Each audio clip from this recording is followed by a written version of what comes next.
As you settle in for a night's repose, let us transport you to a time long ago, an age of kings and castles, of chivalry and cruelty. This is the medieval era, a world far removed from our own, yet one that has shaped the course of history in profound ways. Before we begin our tale, I invite you to pause for a moment and share in the comments where in the world you're listening from, and what time of day it is for you right now. It's a simple pleasure, but one that connects us across the miles and hours. If you enjoy these quiet excursions into the annals of history, be sure to subscribe so you never miss a bedtime story. Now, make yourself comfortable, dear listener. Dim the lights, fluff your pillow, and let your cares drift away as we embark on a journey to a distant time and place. Breathe deeply, and let the worries of the modern world fade into the mists of history. Tonight our story takes us to medieval Europe, a land of great beauty and great brutality. It was a time of soaring cathedrals and squalid hovels, of courtly love and cruel punishments. In this age, justice was swift and often merciless, with little regard for the rights of the accused.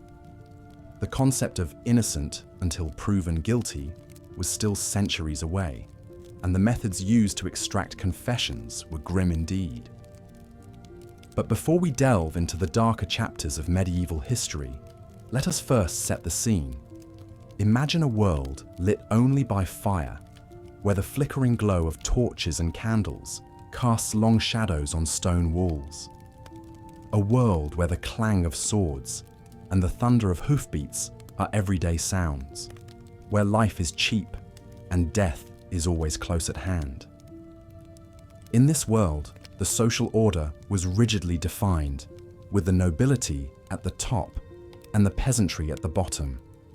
The church wielded immense power, both spiritual and temporal, and to defy its edicts was to risk not only earthly punishment, but eternal damnation. It was a world of absolutes, where right and wrong were starkly defined, and where the wages of sin were all too often paid in blood. Against this backdrop, the mechanisms of justice took on a particularly brutal cast. Prisons as we know them today did not exist. Instead, the accused were held in dank dungeons, often in chains, until their fate was decided. Trials, when they occurred at all, were often little more than a formality, with the outcome predetermined by the whims of the powerful. And the punishments. Ah, the punishments. They were as varied as they were cruel, ranging from the merely humiliating to the utterly horrific. In the coming hours, we'll explore some of the most notorious methods of medieval discipline, from the stocks and pillory to the rack and the stake. But fear not, gentle listener. Ours is a journey of the mind, not the body. We'll walk through these dark chapters of history together, safe in the knowledge that they are long past. So let your mind drift back through the centuries, to a world very different from our own, a harsher world to be sure, but one that nonetheless shaped the contours of the present day. As we begin our first tale, imagine a bustling market square in a medieval town. The sun is high overhead, glinting off the weathered stones of the buildings that surround the square. Hawkers cry their wares, their voices mingling with the bleating of goats and the clucking of chickens. And there, in the center of the square, stands a grim wooden structure, the pillory. A man is locked into the device, his head and hands protruding through the holes in the rough-hewn boards. His face is beet red with humiliation and anger as a jeering crowd pelts him with rotten vegetables and dung. This is his punishment for petty theft, a few hours of public shame and degradation. The pillory and its cousin, the stocks, were a common sight in medieval towns and villages. They were used to punish a wide range of offences, from stealing and public drunkenness to more serious crimes like blasphemy and sedition. The goal was not only to inflict physical discomfort, but to expose the offender to the scorn and mockery of his neighbours. Imagine the hapless thief in our market square, his pride and dignity stripped away, as he endures the taunts and insults of the crowd. The stench of the refuse thrown at him mingles with the sweat and grime of his unwashed body, and the summer sun beats down mercilessly on his unprotected face and neck. Yet, as uncomfortable as a few hours in the pillory might be, it was far from the worst fate that could befall a criminal in medieval times. Indeed, public humiliation was often seen as a lenient punishment, reserved for minor offences and first-time offenders. For those who ran afoul of the law more seriously or repeatedly, a harsher form of public shaming awaited: branding. In this brutal practice, a red-hot iron was used to sear a permanent mark into the flesh of the condemned, usually on the face, hand, or chest. The mark was a visible sign of the person's crimes, one that would follow them for the rest of their lives. Consider the tale of a young woman named Agnes, convicted of adultery in the 14th century England. As punishment for her sin, she was sentenced to be branded on the cheek with the letter A. The iron was heated until it glowed cherry red, then pressed firmly against her flesh, sizzling and smoking as it seared the mark into her skin. The pain must have been excruciating, but it was nothing compared to the shame and ostracism that Agnes would endure for the rest of her days. In a close-knit medieval community, such a visible mark of dishonour was a virtual death sentence, condemning her to a life of poverty and isolation. As the screams of the branded adulteress echo in your mind, let us leave the market square behind and venture deeper into the heart of medieval justice. Our next stop is a place of darkness and dread, where the cries of the condemned mingle with the creak of rusty hinges and the drip of water on stone. We are entering the dungeon, a staple of every medieval castle and keep. These subterranean chambers were more than just prisons. They were places of torment, where the unfortunate souls who had fallen foul of their betters were subjected to unspeakable agonies in the name of justice, or more often, vengeance. Picture a narrow winding staircase, descending deep beneath the earth. The air grows colder and damper with every step, until at last you emerge into a cavernous space lit only by the guttering flame of a single torch. The walls are damp and slimy with mould, and the floor is strewn with rotting straw and the bones of long-dead prisoners. And there, in the flickering half-light, you see them. The instruments of torture, arrayed like a hellish orchestra waiting to play a symphony of pain.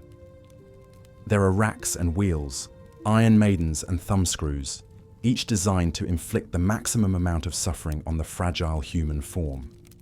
One of the most feared of these devices was the rack, a wooden frame equipped with rollers and ratchets that could stretch a person's body to the breaking point. Literally, the victim's wrists and ankles would be fastened to the rollers, and then the torturer would turn the handles slowly and inexorably, pulling the limbs in opposite directions. Imagine the agony of feeling your joints pop and your muscles scream as your body is stretched beyond its limits. Imagine the sickening sound of tendons snapping and bones cracking under the relentless pressure. And imagine the chilling realization that your tormentors can keep going, ratcheting up the tension until your body is torn asunder. Such was the fate of countless unfortunate souls in the dungeons of medieval Europe. One such victim was a man named Thomas, arrested on suspicion of treason against his king. Thomas was a minor nobleman, accused of plotting to overthrow the monarch, a charge he vehemently denied. But his protestations of innocence fell on deaf ears. Thomas was dragged down to the castle dungeon, stripped of his finery and thrown roughly onto the rack. As the torturers turned the handles and his limbs began to stretch, Thomas screamed out his innocence, begging for mercy. But there was no mercy to be found in that dark and terrible place. The torturer kept turning, and Thomas's screams turned to shrieks of agony as his shoulders popped out of their sockets and his joints began to separate. In the end, he confessed to anything and everything his tormentors wanted to hear, desperate to end the unimaginable pain. Thomas's fate was sealed by his confession, extracted under the most brutal of circumstances. He was dragged from the rack, a broken and bloody ruin, and taken to the executioner's block, where his head was struck off with a single blow. His body was then quartered and displayed on the city walls as a warning to others who might dare to defy the king. As horrible as the rack was, it was far from the only instrument of torment in the medieval torturer's arsenal. Another particularly gruesome device was the strappado, a kind of reverse hanging that put an excruciating strain on the victim's arms and shoulders. In this torture, the victim's hands were tied behind their back, and then they were hoisted into the air by a rope attached to their wrists. The sudden jerk as they were lifted off the ground was enough to dislocate the shoulders, causing intense pain and making it nearly impossible to breathe.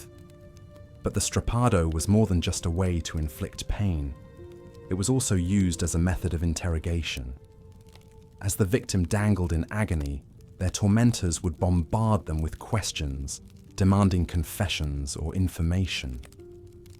The combination of pain and suffocation often proved too much to bear, and many a prisoner broke under the strain, babbling out whatever their interrogators wanted to hear.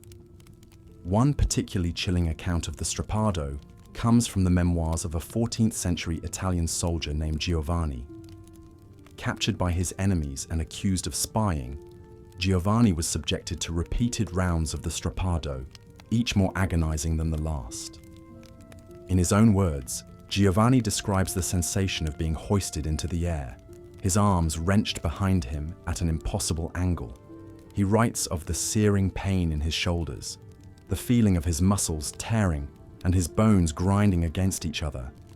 He speaks of the panic that set in as he struggled to breathe, his chest compressed by the weight of his own body.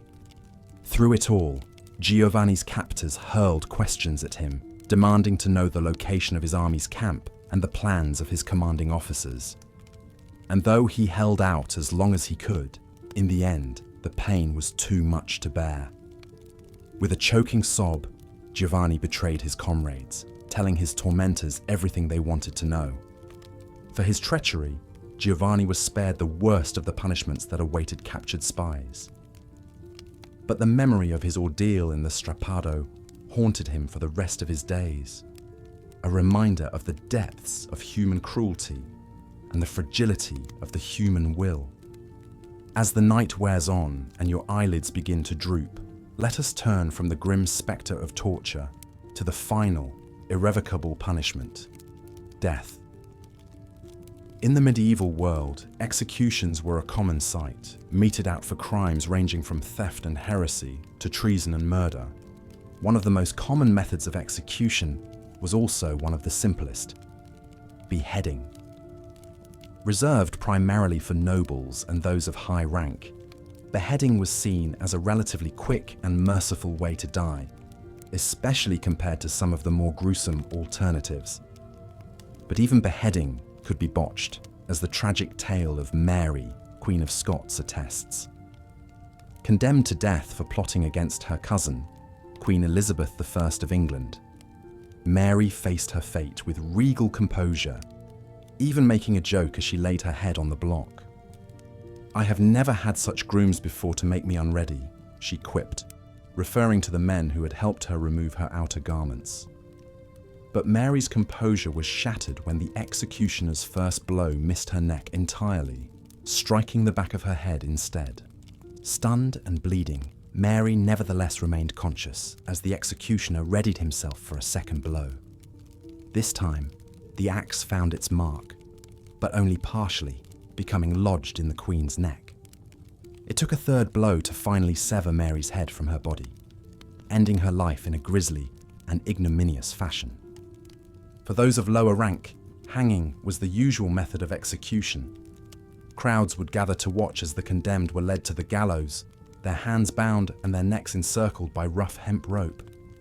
The executioner would place the noose around their neck, positioning the knot just so, and then, with a sharp tug, send them plummeting through the trapdoor to their death. In theory, A properly carried out hanging was supposed to result in a quick death by broken neck. But all too often, things did not go according to plan. Ropes could break, knots could slip, and instead of a swift end, the condemned would be left to strangle slowly, their bodies jerking and twitching in a grotesque dance of death. And then there were the truly horrific methods of execution, reserved for the worst of the worst, the heretics, the traitors, and the depraved. One such punishment was pressing, a slow and agonizing way to die that involved placing heavy stones on the victim's chest until they suffocated or their ribs collapsed. This was the fate of Margaret Clitheroe, a Catholic woman living in Elizabethan England, when practicing Catholicism was forbidden. Margaret was arrested for harboring Catholic priests in her home, a crime that carried the death penalty. But Margaret refused to plead guilty or not guilty to the charges, knowing that doing so would implicate her children and servants in her crime. Instead, she remained silent, even as the judge ordered her to be pressed to death. The method of Margaret's execution was particularly cruel. She was stripped naked and laid on the ground, a sharp stone placed beneath her back. Then, a door was placed on top of her, and heavy stones were piled on top of it, one by one, until the weight crushed the life from her body. Through it all, Margaret remained silent, even as the stones ground into her flesh and her bones began to crack. Her last words, uttered as the weight of the stones bore down upon her, were a prayer. "Jesus, have mercy on me." Margaret's story is a tragic one, but it is also a testament to the power of faith and the endurance of the human spirit in the face of unimaginable suffering. And as we continue our journey through the dark annals of medieval punishment, we will encounter many more such tales of bravery and resilience in the face of cruelty and despair. But for now, dear listener, let us take a moment to rest and reflect. The hour is late, and the darkness presses in around us, heavy with the weight of centuries past.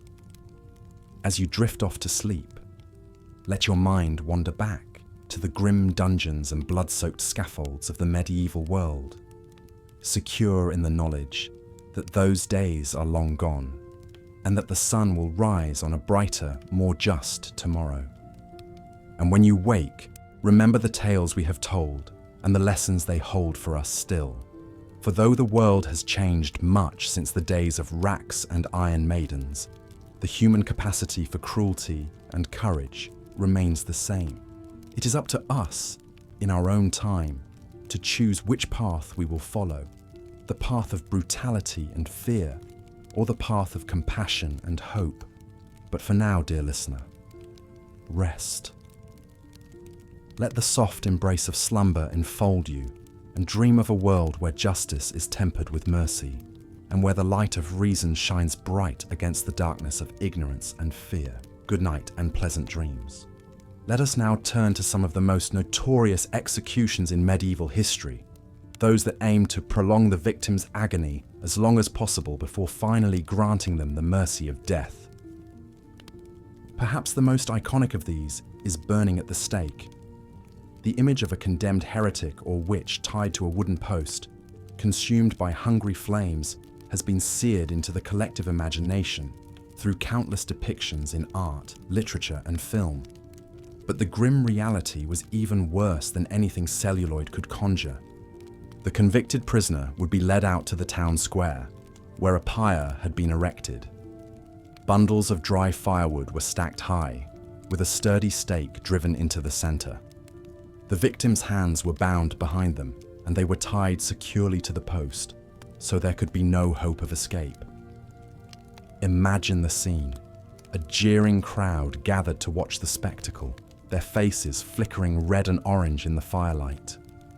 The wood is set alight, and the kindling quickly catches, sending tendrils of black smoke curling into the evening sky.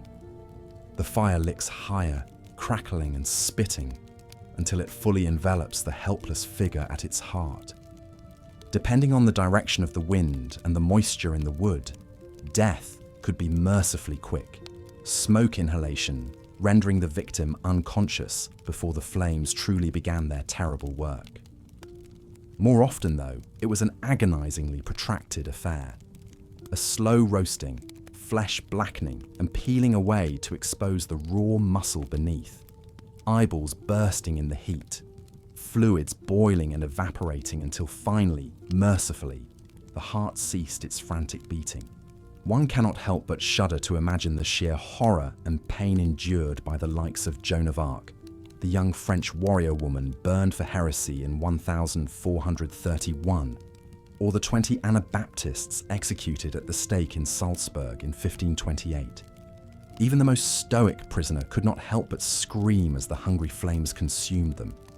And yet, as awful as death by burning was, it was not the most prolonged or inventive form of execution dreamt up by the cruel minds of the Middle Ages.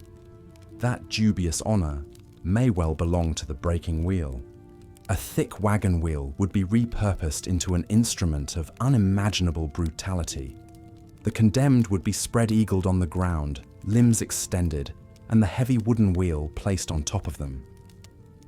Then, the executioner would methodically smash the victim's arms, legs, shoulders, and hips with a massive iron hammer, shattering the bones into splinters. This was no swift, clinical breaking. Each shattered joint would be carefully avoided to ensure the prisoner remained conscious throughout their ordeal. The aim was to utterly pulverize the limbs while keeping the vital organs intact, prolonging the agony for as long as possible.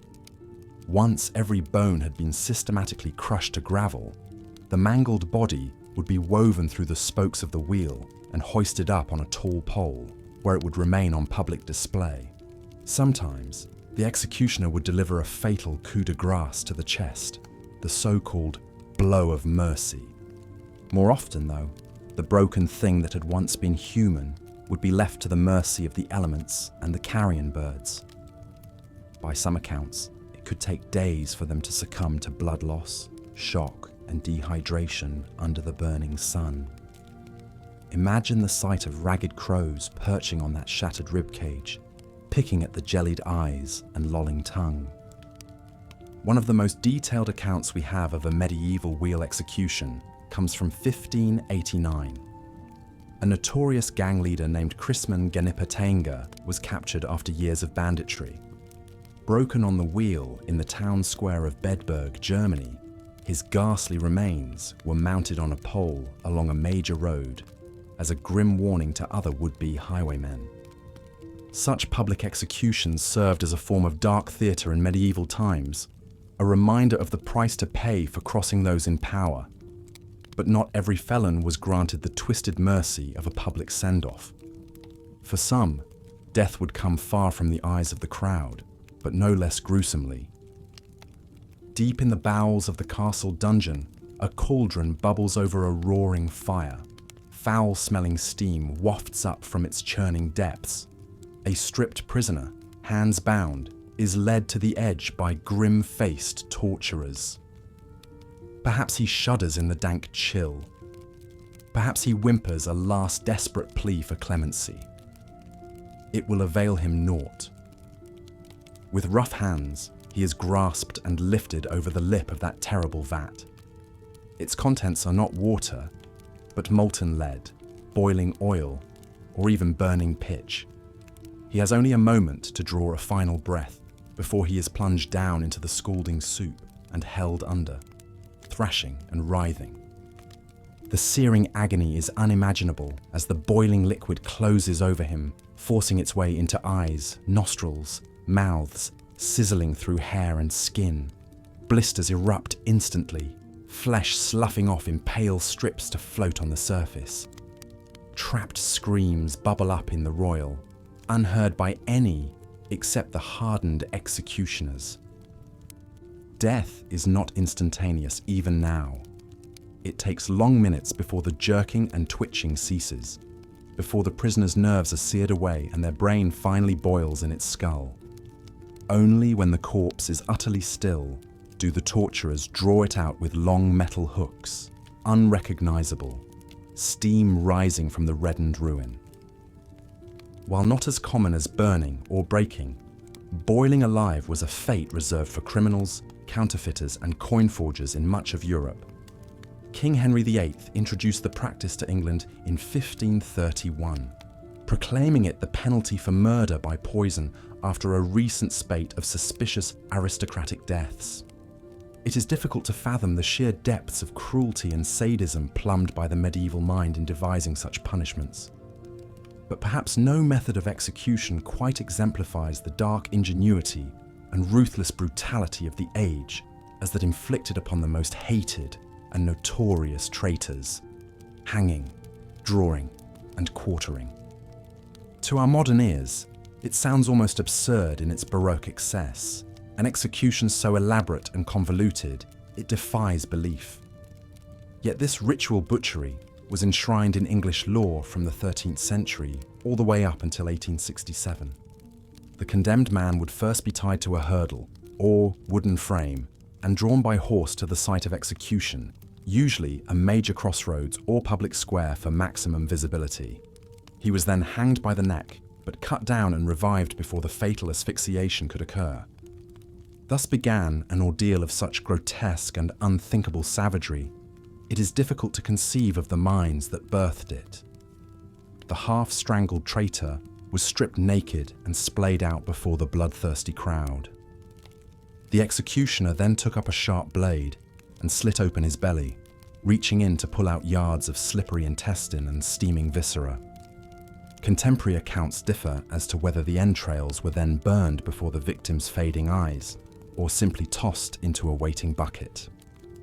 Some even claim the executioner was expected to take a bite of the prisoner's quivering heart, still hot from his breast.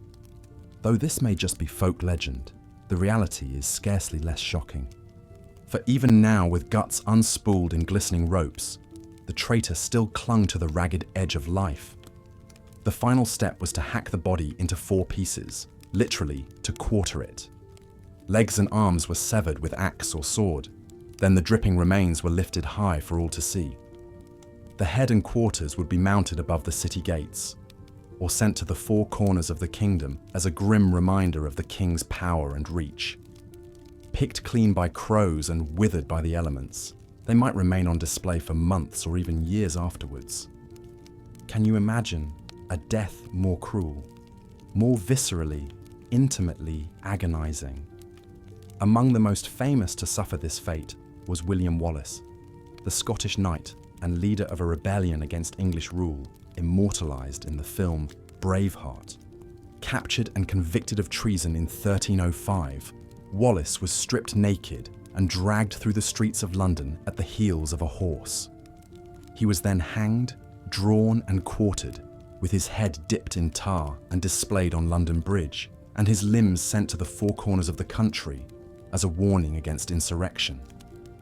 While the depiction of his execution in Braveheart was mercifully brief, the real Wallace's ordeal likely stretched out for most of a day, every bit of it racked with unimaginable pain. That he was able to stoically endure such prolonged and inventive torment is astonishing. And yet, as we've seen, Wallace's grisly fate was not unique. Throughout the medieval period, untold numbers suffered similar agonies, whether in town squares at the hand of kings or in lonely dungeons under fell lords.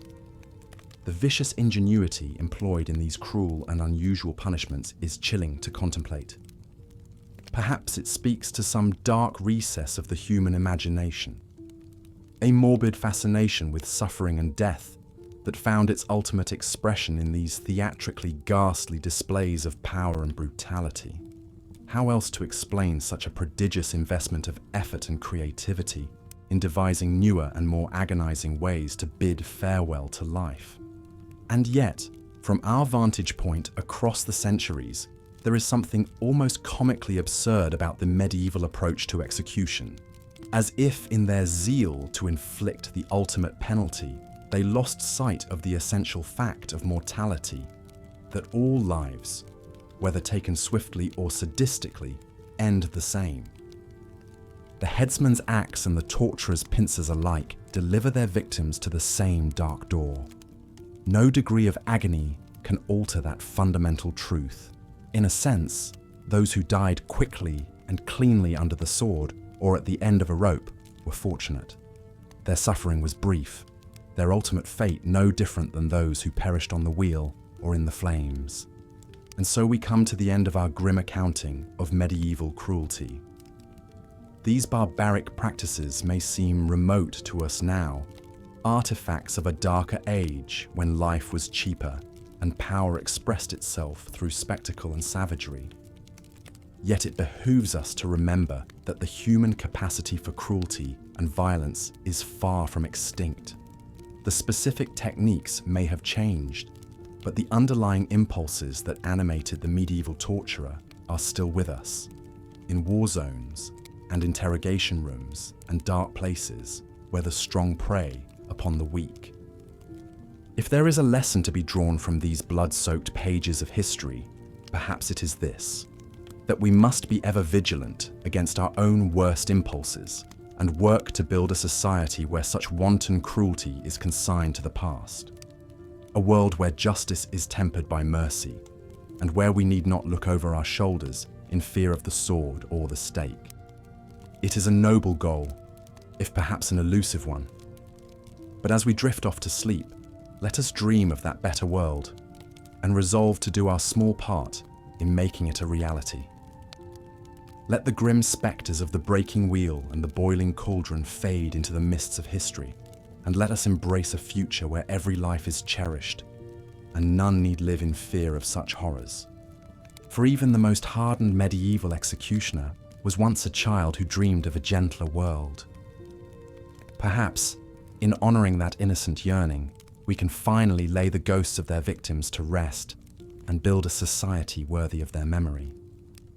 A society where cruelty is the exception, not the rule, and where justice is tempered by wisdom and compassion. It's a beautiful thought to fall asleep to, isn't it? That as we slumber, the world turns slowly towards the light. That with each generation, we move further from the shadow of the dungeon and the pyre, and closer to a world where every life is sacred. So let us bid goodnight to the spectres of history, secure in the knowledge that their suffering was not in vain. That by remembering their fates, we honour their lives and recommit ourselves to building a world where such horrors are but a fading nightmare, banished by the dawning of a brighter day. Sleep well, dear listener, and dream of a kinder, gentler world to come. As we've seen, the medieval period was an era of harsh justice and brutal punishments. Public humiliation, torture, and gruesome executions were all too common, striking fear into the hearts of would-be criminals and the general populace alike. One notorious method of execution that combined slow, agonizing death with public spectacle was being hanged, drawn, and quartered. This punishment was reserved for the most serious crime, high treason against the king. The appalling process began with the condemned being tied to a wooden hurdle and dragged by a horse to the place of execution, often over rough cobblestones that would leave them bruised and bloodied before they even reached the gallows. Once there, the victim would be hanged by the neck, but cut down while still alive. Then the real brutality began. The executioner would slice open their abdomen and cut out their entrails and genitals, tossing them into a fire. The crowd would watch in morbid fascination as the prisoners' organs burned and they slowly died from shock and blood loss. But it wasn't over yet. Finally, their body would be cut into quarters, chopped apart with an axe. The head and quarters would often be sent to various parts of the country to be displayed as a warning against treason. Few who suffered this atrocious fate are as famous as William Wallace, the Scottish rebel leader portrayed by Mel Gibson in the film Braveheart. Wallace was a thorn in the side of English rule, leading a resistance against their occupation of Scotland in the late 13th century. After waging guerrilla warfare for years, Wallace was finally captured and brought to London to face the wrath of King Edward I. Defiant to the end, Wallace refused to swear fealty to the English king and submit to his authority over Scotland. For this, he was condemned as a traitor to be hanged, drawn, and quartered. In August 1305, Wallace was dragged through the streets of London to the Elms at Smithfield. There, he was hanged but cut down while still breathing. As he lay dazed, his abdomen was sliced open and his entrails pulled out before his eyes. They were burned in a fire as Wallace supposedly uttered his last words: "I could not be a traitor to Edward, for I was never his subject." With his intestines smouldering, Wallace finally expired. His body was then hacked into 4 pieces. His preserved head was impaled on a spike and displayed at London Bridge, while his limbs were sent to Newcastle, Berwick, Stirling, and Perth as a warning to other Scots. It was a horrific end for a man who had fought so fiercely for Scotland's independence. Wallace's gory execution may have made him a martyr, but it succeeded in snuffing out further Scottish rebellion for a time. However, the brutality of his death, even by medieval standards, reveals the true cruelty of the era's justice system. In an age before more humane capital punishment methods like the guillotine, being hanged, drawn, and quartered was perhaps the most agonizing, degrading way to die. As the 14th century dawned, such savagery would gradually decline in favor of swifter executions. Hanging until dead became the default over the prolonged suffering of drawing and quartering. This shift reflected a subtle change in attitudes, a recognition that a speedy death was punishment enough without the need for additional torment and mutilation. Nevertheless, the medieval period will always be remembered as a time of harsh, pitiless justice. Most punishments were designed not just to sentence the criminal, but to make a public example of them. Whether it was languishing in the stocks, screaming under torture, or being disemboweled before a bloodthirsty crowd, those who ran afoul of the law faced fates far worse than any modern prisoner. While the brutality of the Middle Ages may make us shudder today, it's important to understand the context of the time. Life was often nasty, brutish, and short for medieval commoners. Violence and death were omnipresent realities. The cruelty of the justice system reflected the harshness of society as a whole. In some ways, the grisliest punishments were a means of maintaining law and order in a chaotic, cutthroat world. Still, we can be grateful that justice has evolved to be more fair and humane over the centuries since medieval times. No longer do petty criminals risk having their hands chopped off or being boiled alive for their transgressions. The gallows and chopping block have been consigned to the history books in much of the world. Punishments today aim to be proportionate to the crime, not wildly excessive demonstrations of state power and cruelty. So while learning about the worst tortures and executions of the Middle Ages can be morbidly fascinating, it also reminds us of how far we've progressed. The next time you hear about a criminal getting a comparatively lenient sentence, remember that once upon a time, they might have been publicly eviscerated and torn limb from limb instead. Whatever other challenges the modern justice system faces, we can appreciate that it is a far cry from the merciless brutality of medieval times. As you drift off to sleep, take comfort in knowing that you live in a gentler age, where horrendous fates like being hanged, drawn, and quartered are confined to the history books and to dark bedtime tales like these. The ghastly spectres of the torturer and executioner have largely been laid to rest, and we can all sleep a little sounder for it. So rest well, and dream of a world that, for all its flaws, is kinder and more just than the distant past. Good night. As the blazing flames consumed her, the young maiden's agonized shrieks pierced the night air. Smoke stung the eyes of onlookers as it billowed into the starry sky. Though Joan of Arc's end was horrific, her legacy would long outlive the charred embers of the pyre. In the centuries that followed, she would be heralded as a French heroine and ultimately canonized as a saint. Her indomitable spirit could never be extinguished. The The breaking wheel was another gruesome means of execution, reserved for the most despised criminals. The condemned would be stretched out upon a large wagon wheel, limbs spread and tied along the spokes. With slow, methodical swings, the executioner would shatter the victim's bones with a heavy iron cudgel. The awful crunching of pulverized limbs and anguished wails rent the air. After the dreadful deed was done, the mangled bodies were often left tied to the wheel and hoisted up on a tall pole, displayed as a grim warning to other would-be malefactors. Crows would peck at the flesh of these wretches as they expired in slow agony under the merciless sun. One can only imagine the baleful stares of their lifeless eyes, silently cautioning passers-by against the steep cost of wickedness. Among the most vicious of execution methods was being boiled alive. The accused, frequently coin forgers or poisoners, would be submerged in a great cauldron of scalding water, oil, or even molten lead in some cases. As one might expect, the shrieks of these ill-fated souls were said to be almost unbearable to witness. In 1542, Margaret Davy, a servant in England, met such a macabre demise.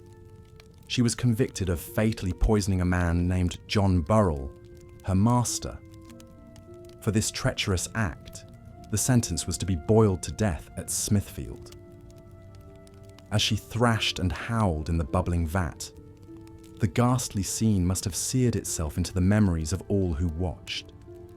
Her blistered skin sloughed away in gruesome strips as the life ebbed mercifully from her broiled body. Arguably, the most atrocious and demeaning of all execution methods was hanging, drawing, and quartering. This unholy trinity of capital punishment was reserved for the high crime of treason against the crown. The process was essentially a prolonged ritual of butchery designed to inflict the maximum amount of suffering and shame. The accused traitor would first be hauled to the gallows by a hurdle or wooden panel, often upside down, as jeering crowds pelted them with rotten fruit and manure. A noose would then be tightened around their neck, but not so much as to mercifully break it. They'd be hoisted up to slowly strangle, but cut down before sweet death could claim them. What followed next was a veritable abattoir of horrors. The condemned would be disemboweled alive, their entrails yanked out and tossed into a fire. The executioner would then hack the body into 4 pieces with an axe. Often, the head would be dipped in tar to preserve it, then mounted on a spike as a warning to other potential traitors. The remaining severed quarters of flesh might be sent to the far corners of the kingdom as a grisly display of the sovereign's wrath. Perhaps the most famous recipient of this brutal punishment was Scottish knight William Wallace. Braveheart, as he was known, led a bloody rebellion against English rule in the late 13th century. After his capture, Wallace was condemned to be hanged, drawn, and quartered for high treason against King Edward I. According to contemporary accounts, Wallace was dragged naked by a horse to the Elms at Smithfield. There, he was hanged, but cut loose while still alive. His genitals were cut off and burned before his eyes. His belly was then sliced open and his intestines and heart torn out. As a final indignity, Wallace's decapitated head was set on London Bridge, while his limbs were displayed in Newcastle, Berwick, Stirling, and Perth as a dire warning to other would-be agitators. Though his mortal form was desecrated, William Wallace's fierce Scottish pride has lived on for generations. From flaming pyres to bubbling cauldrons, medieval executions were a theatre of cruelty. These harrowing punishments to our modern sensibilities showcased the savagery of that era's justice system. And yet, for centuries, the meting out of such vicious sentences was a widely accepted facet of civilized society. Rulers used these ghastly public spectacles to assert their power, to deter crime, and to quell dissent among their subjects. We've come a long way since those dark days, when a merciful end was not a right, but an expensive privilege. Today, the notion of death by torture, of having one's limbs pulverized and entrails ripped out before a cheering crowd, seems not just macabre, but unthinkable. How fortunate are we to live in more enlightened times, when human dignity is an inalienable truth and justice, though still imperfect, strives for impartiality and clemency. And yet, as we drift off to sleep, perhaps we might spare a thought for those poor wretches of yesteryear, the broken, the burned, the boiled, and the butchered. Though their suffering was immense, they were no less human than we who slumber peacefully in the here and now. In our dreams, let us grant them the mercy and grace that their own era so cruelly denied them. Let us remember always the hard-won humanity we now cherish, and the barbarism we've blessedly left behind. Good night, dear listener, and may your dreams be gentle and just. For though the arc of history is long, it bends ever towards kindness and light. In that comforting thought, let us find our rest, sleep well, until the morrow comes. As the gruesome spectacle of William Wallace's execution fades into history, we turn now to consider the broader tapestry of medieval justice. These ghastly punishments, as horrific as they seem to modern sensibilities, were all too commonplace in an age when brutality was the norm and human life was often held in little regard. For the ruling classes of medieval Europe, torture and execution served as both a means of maintaining order and a form of grim entertainment. Noble lords and ladies would gather to watch the suffering of the condemned, sipping wine and gossiping as if attending a sporting event. The elaborate rituals of public execution, with processions through town squares and staged displays of agony, functioned as a kind of grisly theatre for the masses. But not all victims of medieval justice were common criminals or political dissidents. In an era of religious fervour and superstition, accusations of heresy and witchcraft ran rampant. Across Europe, the flames of the Inquisition blazed as alleged practitioners of the dark arts were rounded up and subjected to brutal interrogation. One of the most infamous cases was that of the Knights Templar, a powerful Catholic military order that fell from grace in spectacular fashion. In 1307, King Philip IV of France, deeply indebted to the wealthy Templars, ordered the arrest of their leaders on charges of heresy, blasphemy, and homosexuality.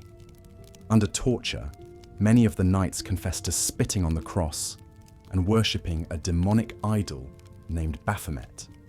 The Templars' Grand Master, Jacques de Molay, initially admitted to these charges after being stretched on the rack, but later recanted his confession. Enraged, King Philip had him slow roasted over a fire in front of the Notre Dame Cathedral in Paris. As the flames consumed his flesh, de Molay reportedly cried out a curse on the king and Pope Clement V, summoning them to face divine judgment within a year. Eerily, both men would be dead before the year was out. The grim fate of the Templars highlights the entanglement of politics, religion, and sadism that characterize much of medieval justice. In an age of absolute monarchs and powerful clergy, charges of treason and heresy were often used as a pretext to eliminate rivals and seize assets. The machinery of torture and execution became a tool for cementing the power of the ruling elites. Yet, even as we recoil at the cruelty of these practices, it's important to recognize the historical context in which they arose. Life in the Middle Ages was often brutish and short, with violence and suffering an inescapable reality for much of the population. In a world beset by war, famine, and plague, the harsh punishments meted out by the authorities may have seemed a necessary bulwark against chaos and anarchy. Moreover, concepts of individual rights and due process were still centuries away from being enshrined in law. The idea that every person accused of a crime deserved a fair trial and freedom from torture would have seemed utterly foreign to the medieval mind. Justice was swift, merciless, and often arbitrary, with the whims of lords and bishops carrying the force of law. As the Middle Ages gave way to the Renaissance and Enlightenment, however, attitudes began to shift. Thinkers like Voltaire and Beccaria argued for a more humane and rational approach to justice, one that respected the inherent dignity of the individual. Slowly but surely, the worst excesses of medieval punishment began to fade into history. Today, we look back on the torture chambers and execution squares of the Middle Ages with a sense of horror and revulsion. And yet, the legacy of those dark times is still with us in many ways.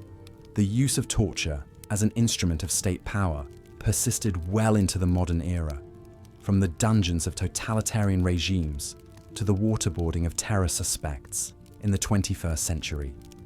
Even in nominally democratic societies, the machinery of justice can still be wielded as a weapon against the powerless and marginalized. The disproportionate incarceration and capital punishment of racial minorities, the abuse of prisoners in sprawling jail complexes, the denial of due process to enemy combatants, all echo the cruel logic of the medieval world. As we drift off to sleep, let us reflect on these uncomfortable truths and resolve to build a future animated by mercy, compassion, and human rights. For only by confronting the darkness of our past can we hope to forge a brighter dawn. The noble dream of a society governed by justice rather than brutality is one that still eludes us, but it is a dream worth fighting for, now and in all the ages to come. So let us bid goodnight to the haunted spectres of the Middle Ages, secure in the knowledge that their ghostly chains need not bind us forever. In the soft embrace of slumber, we can imagine a world where cruelty is banished and every human life is cherished as sacred. A world where the only confinement is the cozy confines of our bedchambers, and the only sentence is a long and restful night's repose. Sleep well, dear listener, and dream of better days to come. For though the arc of history is long, it bends ever towards justice, and the dawn will break anew each morning, washing away the blood and tears of yesteryear. In this great turning of the ages, you too have a role to play, if only to bear witness, to remember, and to hope. Good night, and may your dreams be gentle.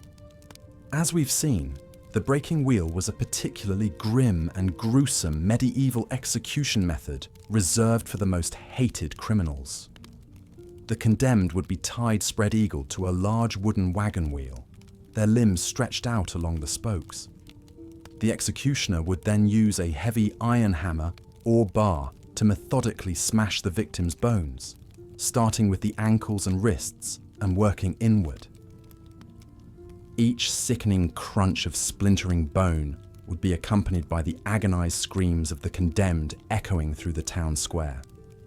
Shock and blood loss mercifully brought unconsciousness for some, while others endured the excruciating ordeal to the bitter end. With limbs shattered, the broken bodies were woven through the spokes of the wheel and hoisted up on a tall pole, left on grotesque display as a warning to other would-be criminals. One of the most famous cases of this macabre practice was the execution of Peter Stump in 1589. Stump was a German farmer accused of being a serial killer and werewolf who preyed on the villagers of Bedburg. Under torture, he confessed to murdering and cannibalizing 14 children, including his own son, as well as practicing black magic and cavorting with a succubus. His execution was as brutal as his alleged crimes. Flesh was torn from his body with red-hot pincers before he was strapped to a breaking wheel. Stump's limbs were systematically pulverized, but he remained conscious throughout, wailing in agony until an executioner finally beheaded him with a merciful stroke of the axe. His mangled corpse was burned at the stake, along with his daughter and mistress, who were deemed accomplices in his sorcery. While modern scholars question the legitimacy of Stump's confessions and the fairness of his trial, his ghastly fate upon the breaking wheel became an enduring part of werewolf lore and German folklore. His grisly demise stood as a vivid example of the cruel ingenuity of medieval executions. But even the breaking wheel paled in comparison to perhaps the most viscerally horrific execution method of the Middle Ages: boiling alive. The condemned was immersed in a large cauldron of water, oil, tar, or even molten lead, and slowly cooked to death over an open fire. The liquid would gradually scald and blister the skin, sloughing it from the flesh as the victim writhed and shrieked, the gruesome stench of boiling human fat filling the air. As with being burned at the stake, the torturous execution could drag on for an agonizingly long time, depending on the temperature of the liquid and how high above it the victim was suspended. Some perished quickly from shock, while others lingered in unspeakable suffering for up to 2 hours before finally succumbing. In England, boiling to death was a rare but recorded punishment for poisoners and counterfeiters from the 12th through 16th centuries. One of the earliest documented cases was from 1222, when a man was boiled alive for poisoning a well during the reign of King Henry III. A cook, convicted of poisoning the household of the Bishop of Rochester, met the same grisly fate by boiling in 1532. Perhaps the most infamous case was that of Richard Roos, the cook for the household of the Bishop of Rochester. In 1532, Roos was convicted of high treason for attempting to poison the bishop and his guests by adding a white powdery substance to a pot of porridge. Although his motive was unclear and the poison may have been accidental, one of the bishop's servants died and others fell violently ill. By the standards of the time, his crime of treasonous poisoning warranted extraordinary punishment. Rose was sentenced to be boiled to death without benefit of clergy.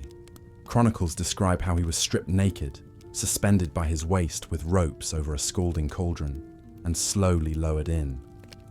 His agonized screams filled the air, skin sloughing off in gruesome sheets, until he finally expired in the bubbling stew of his own making. The public spectacle of Rose boiled alive was said to have drawn a large, ghoulishly enthusiastic crowd to Smithfield that day. But it also marked the last time a criminal was boiled to death in England. The cruel practice was abolished by King Henry VIII later that same year in 1532. Stewing in boiling liquid was a longer and arguably even more agonizing way to die than burning at the stake. The victim would linger in searing, blistering torment, skin peeling away, for up to 2 hours before finally succumbing to shock or their organs fatally rupturing. The psychological dread, knowing there was nothing to do but wait in anguish for the end, must have been equally unimaginable. So ended the brief but horrific era of boiling alive in England. While only a few unfortunates met this grisly fate, their suffering was said to be among the worst of the already barbaric standards of medieval execution. The terrifying spectre of the boiling cauldron joined the likes of the breaking wheel and the stake in the annals of history's most dreadful punishments. But perhaps the grimmest and most ignominious execution of all was saved for the worst crime a medieval citizen could commit: high treason against the crown. The disloyalty and betrayal of treason warranted a special kind of comeuppance, a soul-destroyingly brutal and humiliating death known as hanging, drawing, and quartering. The gory practice first arose in the 13th century England as a way to literally and figuratively unmake a traitor. The public spectacle began with the accused being tied to a wooden hurdle and drawn through the streets by a horse to the place of execution, usually a central square. Jeering crowds would throw rotten vegetables and stones at the condemned, adding shame to their torment. Once at the scaffold, the prisoner would be hanged by the neck, but cut down before death, merely to induce strangulation and near unconsciousness. Then the real cruelty began. Executioners would slice open the victim's abdomen and cut out his intestines and genitals, tossing them into a fire. The agony of disemboweling would shock many back to consciousness to witness their own innards burning. Finally, the head was chopped off and the body hacked into 4 pieces, dividing the traitorous person as they had sought to divide the kingdom. The severed head would be dipped in tar, and displayed on London Bridge or another prominent gate, a gruesome reminder of the king's wrath, while the quartered body parts were sent to the far corners of the realm as a similar warning to others. Hundreds of victims of England's medieval political intrigues suffered hanging, drawing, and quartering, though perhaps none as famously as the Scottish knight William Wallace in 1305. Wallace was a leader of the Scottish resistance against English occupation, popularised by the film Braveheart. Captured after a fierce fight, he was condemned to a traitor's execution in London. After being dragged behind horses to the gallows, Wallace was hanged by the neck, but cut down while still alive. Accounts vary on the exact order of mutilations that followed. Some say he was castrated, then disemboweled, then beheaded. Others report his stomach was sliced open first, so he could watch his own entrails burn before his genitals were cut off, and his heart was ripped out. Regardless, all agree it was obscenely gory and brutal, even by the cruel standards of the time. What remained of Wallace's corpse was then hacked into pieces. His tarred head was set on London Bridge, while his limbs were displayed in Newcastle, Berwick, Stirling, and Perth as a warning to other Scots who would oppose English rule. The drawing and quartering of William Wallace stood as a high-profile example of the political barbarism of the medieval era, when the state sought not only to execute traitors, but to destroy them utterly through humiliation, mutilation, and dispersal. Many others met the same grisly fate over the centuries, though perhaps none as famously. While hanging, drawing, and quartering was nominally abolished in England in 1870, it had largely fallen out of practice long before then, with the last sentence being carried out in 1782. The condemned man was allowed to hang until dead before being posthumously cut down and beheaded, a small mercy. By the 19th century, such political violence came to be seen as distasteful and uncivilized, with the state apparatus of justice evolving to favor swifter, simpler, less grotesque forms of capital punishment. Thus concluded the long and grim history of England's worst execution method, hanging, drawing, and quartering. For centuries, it stood as the ultimate doom for traitors, a spectacle of suffering meant to punish not only the body, but the soul, to terrify the living and desecrate the dead. Like the breaking wheel, boiling alive, and other notorious tortures of the medieval era, it has passed into the darker corners of history, an echo of a crueler time when horrific pain and humiliation were the price of betraying one's king. As we've journeyed through some of the worst tortures and punishments of the Middle Ages, a central theme emerges: the use of spectacular public violence to enforce social and political control. Brutal executions were not just about punishing the individual condemned, but about sending a message to the masses. Gruesome displays of the consequences of crime aimed to shock and scare people into obedience to the state, church, and monarch. But the extreme cruelty also reflected the precariousness of those medieval power structures.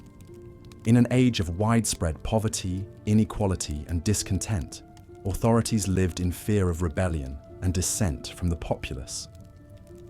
They knew that there were always vastly more commoners than elites, and the people could rise up if pushed too far.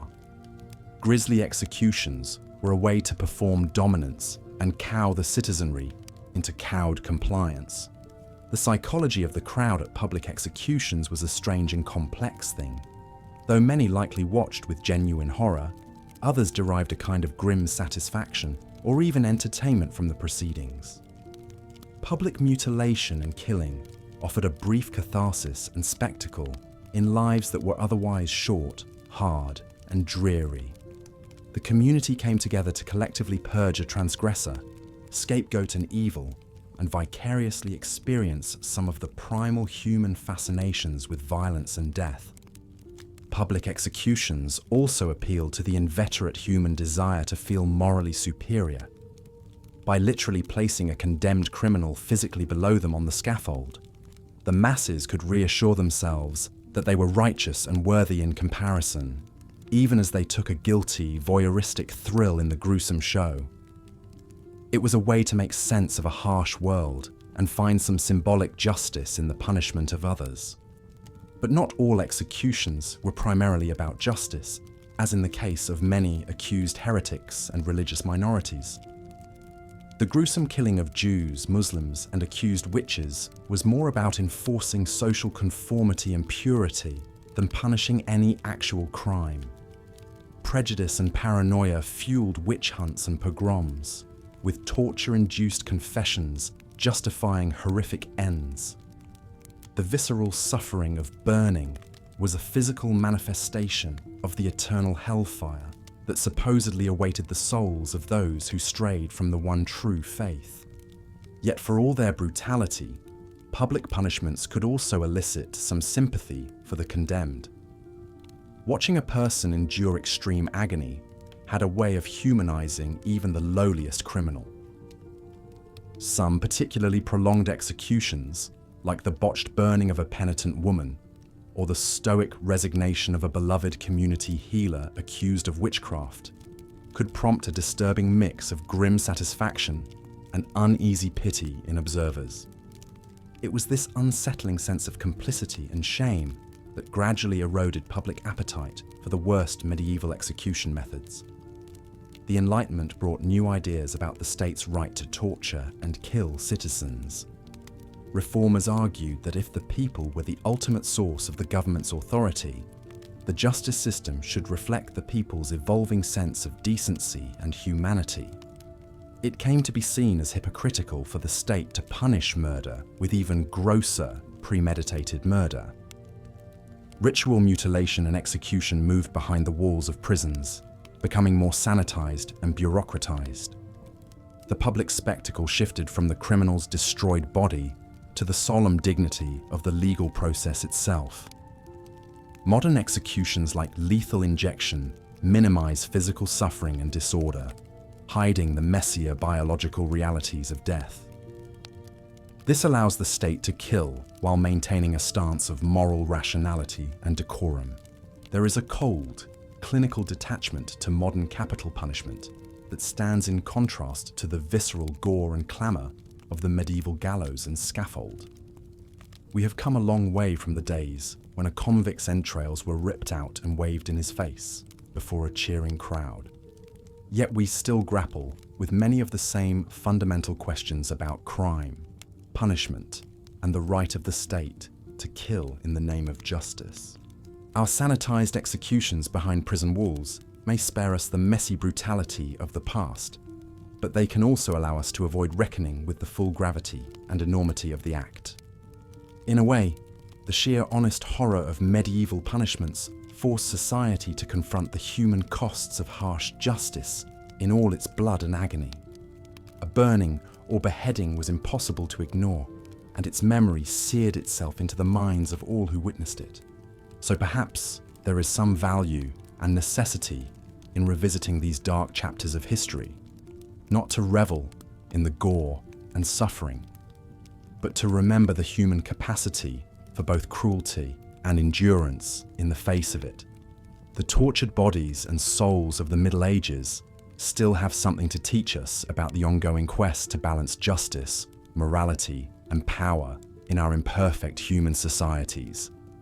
These dreadful torments may be consigned to history, but their echoes linger in our cultural consciousness and our continuing debates over crime and punishment. We are not so far removed from the medieval executioner's scaffold as we might like to believe.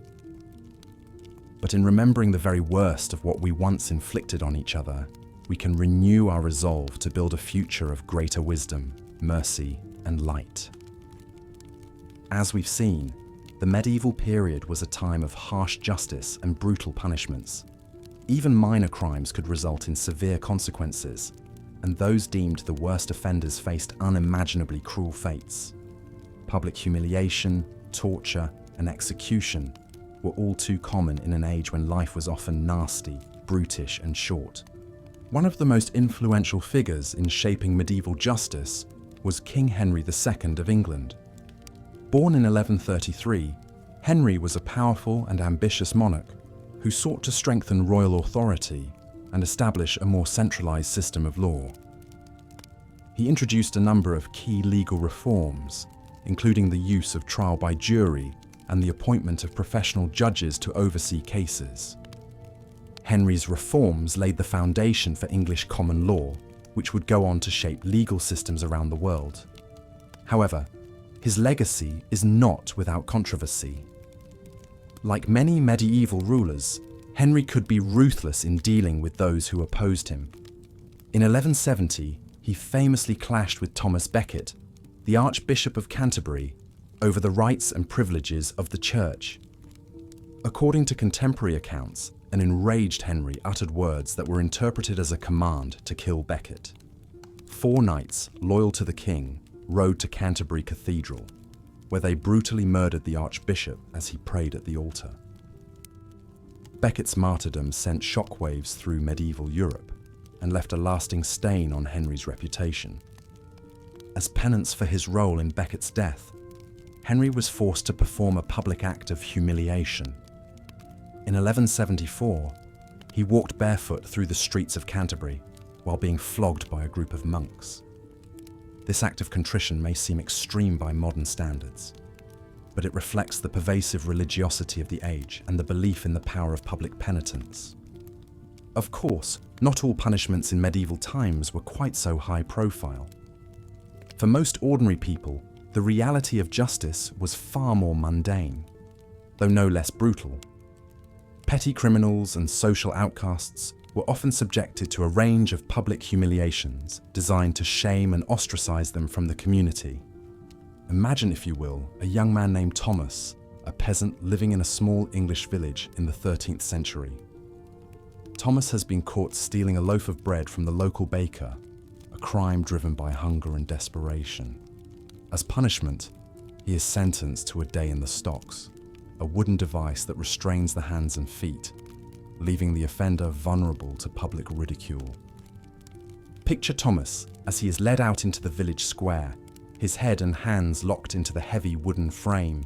A jeering crowd gathers around him, armed with rotten fruit and vegetables, mud and even stones. For hours, Thomas endures a barrage of filth and abuse, his face and clothes spattered with the foul-smelling detritus. As the sun begins to set, Thomas is finally released from the stocks, his limbs aching and his spirit broken. He slouches off towards home, the taunts and laughter of the crowd still ringing in his ears.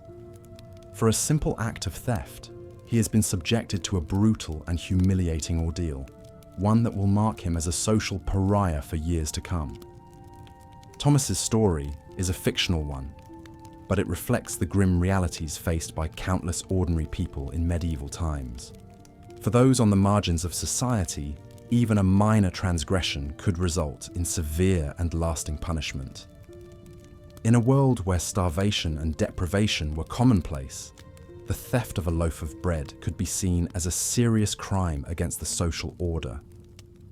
But public humiliation was just one of many cruel punishments inflicted in the name of justice.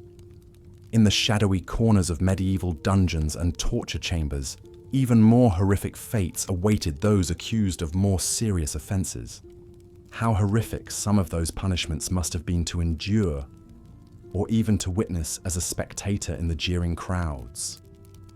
We've covered some of the most grisly and cruel fates that could befall the condemned in medieval times, from the agonizing hours of being broken on the wheel, to the terrifying walk to meet the headsman's axe or burning pyre. But as brutal as these high-profile execution methods were, we shouldn't overlook the prolonged suffering inflicted by more minor punishments as well. Devices like the stocks and pillories may not have killed their occupants, but they subjected them to deep shame and disgrace, a punishment that could linger long after the rotten vegetables were washed off. Imagine for a moment the life of a petty thief in a medieval town, caught stealing a loaf of bread to feed his starving family. He's dragged before the local magistrate and sentenced to a day in the stocks. As the rough wooden planks close around his wrists and ankles, he's utterly helpless, unable to hide his face or flee from the angry mob that soon surrounds him. For hours, he endures a hail of insults, rotten food, and even rocks and waste hurled by the pent-up citizens, unleashing their disdain. The putrid stench of spoiled produce mingles with his own sweat, tears, and filth. Though his body may leave the stocks after a day, the shame and humiliation brand him more permanently than even the marks of a hot iron. He'll carry this disgrace like a scarlet letter. And of course, those hot iron brands were all too real for many unfortunates. The story of Hester Prynne and her Scarlet A may be fictional, but the practice of marking adulterers, thieves, and other undesirables with searing metal was very much a fact. One can only imagine the agony as the glowing iron bit into tender flesh, sizzling and scorching the skin. The acrid scent of burning meat, the tortured screams, the struggle to hold still lest the brand blur and require a second application. And after the physical pain receded to a dull, persistent throb, the victim would still be left with an unmistakable badge of ignominy. How excruciating to go through life with your worst mistake or lowest moment literally burned into your skin for all to see and judge. In a time when one's honor and reputation meant everything, a brand was almost a fate worse than death. Speaking of fates worse than death, the mere mention of medieval torture chambers is enough to send a shiver down one's spine. The stuff of nightmares and modern horror movies, these dank, shadowy dungeons, were all too real for the poor souls unfortunate enough to find themselves imprisoned there. The squalid stone walls, damp with mold and moss, would echo with the anguished cries of those suffering unimaginable agonies within. Rusting iron cages suspended from the ceiling, ominous wooden racks with leather straps to stretch out limbs, even iron maidens lined with vicious spikes. All would have been common sights in the medieval torturer's toolkit. One of the most dreaded devices was the infamous rack. Imagine being led into the clammy chamber, trembling with terror as the leather cuffs are fastened around your wrists and ankles. You stare up at the thick wooden rollers, knowing that with each turn, your limbs will be stretched farther and farther apart. Sinews strain, tendons pop, joints crackle and threaten to dislocate as the splintering pain builds. How long could you hold out against such torment? How long before you're compelled to confess to whatever accusations your tormentors level against you, true or not? The tragic case of Anne Askew comes to mind. Put on the rack for her Protestant beliefs under the reign of Henry VIII, this young woman refused to name others who shared her faith. Her limbs were stretched until her hips and knees were torn from their sockets, yet still she did not yield. Her incredible fortitude may have sealed her fate of burning at the stake as an unrepentant heretic. Sometimes, the confessions, tortured out of victims on the rack or under other brutal methods, led them straight to the executioner's block. In an era when justice was often harsh and evidence was flimsy, false confessions were all too common. The rack in particular had a notorious reputation for compelling the accused to admit to anything, simply to stop the unbearable pain. Once a confession was obtained, regardless of its veracity, the prisoner's fate was usually sealed. A public execution awaited, whether by the relatively quick and merciful method of beheading, or by slower, more agonizing means, meant to inflict maximum suffering and send a message to other would-be criminals. For those of noble birth or high status, the sword or axe was the usual implement of execution. In theory, decapitation was a fast death, with one swift stroke severing head from body. But the gruesome reality didn't always align with that ideal. Take the tragic case of Mary, Queen of Scots. Condemned to death for plotting against her cousin Queen Elizabeth I, Mary faced the block with renowned poise and dignity. Clothed in a vibrant red gown to conceal any blood, she calmly recited prayers in Latin as she knelt and placed her head on the stump. What should have been a solemn and quick death turned into a grisly spectacle as the executioner's first strike missed her neck and struck the back of her head. A shocked gasp rippled through the crowd. The second blow severed most of her neck, but still failed to fully decapitate. Only with a third strike could the axeman finally hack through the last sinews and gristle. As he lifted the severed head to the crowd, Mary's pained expression and lips, still mouthing silent prayers, bore witness to a botched and excruciating end unfit for a queen. For commoners, hanging was a far more typical sentence, and one that usually went more according to plan, albeit no less gruesomely. The condemned would be led up to a tall wooden gallows, hands bound, a rough hemp rope noose draped heavily around their neck. A hooded executioner, a priest intoning last rites, and a gathered crowd of stern-faced witnesses set a somber scene. The trapdoor would drop open with a rattle of hinges, plunging the condemned through to dangle at the end of the rope. If the fall was long enough and the noose positioned just right, death would come quickly as the neck snapped. More often, though, the victim would kick and struggle in a macabre dance, slowly strangling to death with bulging eyes and a protruding tongue as the minutes dragged by. The crowd watched solemnly until the twitching stilled, and it was clear the deed was done. Death by hanging, the ignoble end of thieves, brigands, and peasant rabble. Pressing or crushing was another grim way to go, and one reserved for some very specific offences. Those who refused to enter a plea at their trial could be subjected to peine-forte et dure, hard and forceful punishment, to compel them to speak. The accused would be laid on their back, naked, with a heavy board placed across their chest. Then, weights or stones would be piled on one by one, slowly constricting their breathing as the tremendous pressure mounted. The ordeal could last for hours or even days, as more and more weight compressed the chest and vital organs. Shallow, laboured breaths would grow further and further apart. Ribs would splinter and crack. Lungs collapse, and the heart strain to beat under the crushing load. Eventually, the poor soul would either gasp out a plea or expire from the slow agony of suffocation. One of the most famous cases of pressing was that of Margaret Clitheroe, put to death in this excruciating manner in 1586. Her crime: harbouring Catholic priests at a time when Catholicism was outlawed in England. Stripped and laid between two doors, she was crushed under 800 pounds of rocks over the course of 15 minutes. Before she succumbed, her last words were to pray for the Queen's salvation. Her steadfast faith in the face of such brutality led to her eventual beatification as a martyr. Burning at the stake was another particularly dreadful way to die, the visceral opposite of the holy cremation that marked an exalted end in some cultures.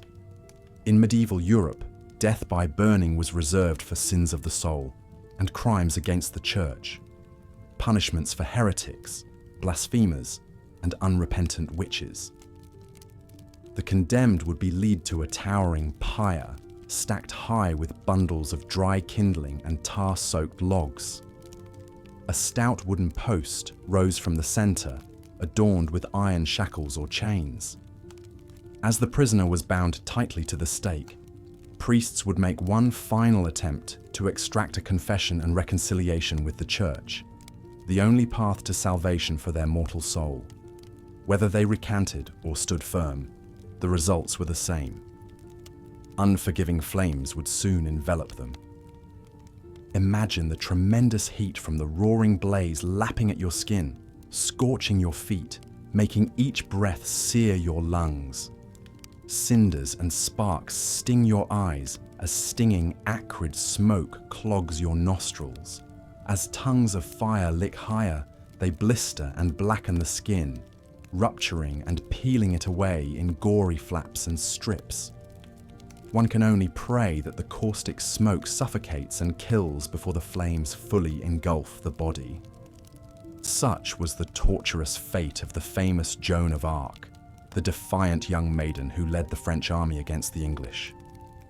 Condemned as a heretic for her brazen rebellion and insistence on male dress, she was burned at the stake in 1431 at the tender age of 19. In a final act of cruelty, her executioners raked back the flames when she was on the brink of death, so the gathered crowd could watch her expire. Her anguished cries of "Jesus" echoed in the square, long after the pyre collapsed to ash and embers. The rare punishment of boiling alive was every bit as shuddersome as burning, and then some. In a few gruesome cases in England, prisoners who committed acts of treason, murder, or even coin counterfeiting could be condemned to death by boiling in water or oil. One of the most notorious instances was that of Richard Roos, the cook of an English bishop convicted of poisoning his master and several other unfortunate diners. His sentence was to be boiled to death at London's notorious execution spot of Smithfield. In 1532, a great cauldron was erected and filled with water. Rose was strung up by his torso and repeatedly dunked in the scalding water. The flesh was literally boiled from his bones over the course of an agonizing hour until he finally succumbed. It's impossible to imagine the excruciating pain of being immersed in blistering hot liquid, skin peeling away, eyes and mouth searing. Each desperate gasp for air would only scald the throat and fill the lungs. Any witnesses surely recoiled from the hideous shrieks and grim stench of cooking flesh, but not before the ghastly sight was seared forever in their memories as a warning against the unimaginable suffering awaiting traitors. Perhaps the most elaborate and grisly form of execution was the notorious practice of being hanged, drawn and quartered. Mercifully rare, this was the ultimate punishment for crimes of high treason against the crown. The condemned man, usually a rebel or conspirator against the king, would first be dragged to the gallows on a slatted wooden hurdle, pulled by a horse. Already brutalized and bloodied by the rough journey, he would then be hanged by the neck, but cut down while still alive. What followed next was a gruesome butchering and dismemberment that shocked even the most hardened executioners and onlookers. As the prisoner lay dazed and struggling on the blood-slick platform, the executioner would take his knife and slice open his abdomen with practiced cuts. Reaching inside the gaping cavity, he would pull out fistfuls of slippery, steaming entrails and toss them into a waiting cauldron. The man's screams of agony rent the air, soon turning to guttural gurgles as he choked on his own blood. But the ordeal was far from over. With the victim in shock and mercifully unconscious, the executioner would hack off his head with an axe and hold it aloft for the cheering crowd. Then, the arms and legs were severed as well, leaving a mutilated and unrecognizable torso behind. In a final desecration, the head and limbs would often be dipped in tar and displayed at the city gates or other public spots as a grim warning to others. The famous Scottish freedom fighter William Wallace allegedly suffered this grisly fate after leading a rebellion against English rule in the 13th century. After being captured and tried in London for high treason, Wallace was hanged until nearly dead, then cut down and disemboweled while still conscious. His organs burned before his eyes. Finally, he was beheaded and quartered, his severed head dipped in tar and mounted on a spike atop London Bridge. His 4 limbs were sent to the far corners of Britain as a stark warning against treason and defiance of the English crown. As we reflect back on these brutal scenes and shudder-inducing ordeals, it's natural to feel a mix of horror, revulsion, and perhaps even morbid curiosity. The dark chapters of history hold a grim fascination, even as they repel us with their cruelty. It's hard to fathom the depths of suffering that our fellow humans have inflicted on one another, in the name of justice, religion, or social order. But we must remember that these stomach-churning punishments, as horrific as they seem to our modern sensibilities, were very much a product of their time. In an era when life was often nasty, brutish, and short, when superstition held sway and the average person lived in grinding poverty and backbreaking labor, justice was equally harsh and unforgiving. The methods of torture and execution we've described were seen as a necessary means of maintaining law and order, of deterring crime and punishing those who dared to transgress against God or king. They were a visceral reminder of the immense power wielded by the state and the church, and the terrible consequences of defying that power. It's also worth noting that many of these gruesome practices persisted well beyond the medieval era. While the Middle Ages are often portrayed as a particularly barbaric and backwards time, the truth is that torture, mutilation, and grisly executions continued into the early modern period of the 1500s to 1800s. The rack, for instance, was still in use during the Tudor era in England, employed to extract confessions from religious and political prisoners. Burning at the stake reached a peak during the Protestant Reformation, when both Catholic and Protestant authorities used it to punish heretics on both sides. And hanging, drawing, and quartering remained on the books as a punishment for treason in England until the early 1800s, although it was used more sparingly by then. So as much as we might like to relegate these horrors to a distant, unenlightened past, the fact is that they were very much a part of the fabric of European society for centuries. Only gradually, with the spread of Enlightenment ideals of reason, justice, and human rights in the 1700s and 1800s, did these grim rituals of death and suffering begin to fade into history. Today, we look back on the savageries of the past with a mix of fascinated horror and solemn reverence for those who suffered unimaginable agonies. We give thanks for the relative peace, prosperity, and rule of law that prevails in much of the modern world, while acknowledging that cruelty and injustice still persist in too many places. But perhaps, by confronting and remembering the darkest deeds of history, we can renew our commitment to building a world of greater compassion, dignity, and mercy for all. A world where no one need fear the rack, the stake, or the hangman's noose. A world where justice is tempered with wisdom, and where even the lowliest among us is treated with respect. As you drift off to sleep, pondering these heavy themes, take comfort in the progress we've made and the countless souls who worked to bend the arc of history towards justice. While the past may be stained with blood and tears, the future is ours to shape into something brighter. Sweet dreams of a better world to come, however slow and halting the journey there may be. As night falls over a medieval village, the only light comes from flickering torches illuminating the grim stone walls of the local lord's castle.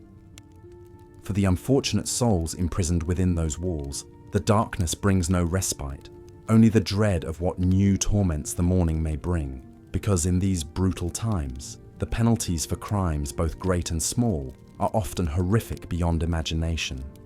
One of the most common punishments reserved for thieves, adulterers, and other petty criminals is a stint in the stocks or pillory.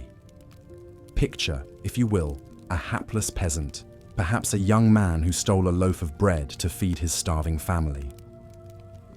He is dragged into the village square and locked into a wooden frame, his head and hands protruding through holes, unable to move or hide his face.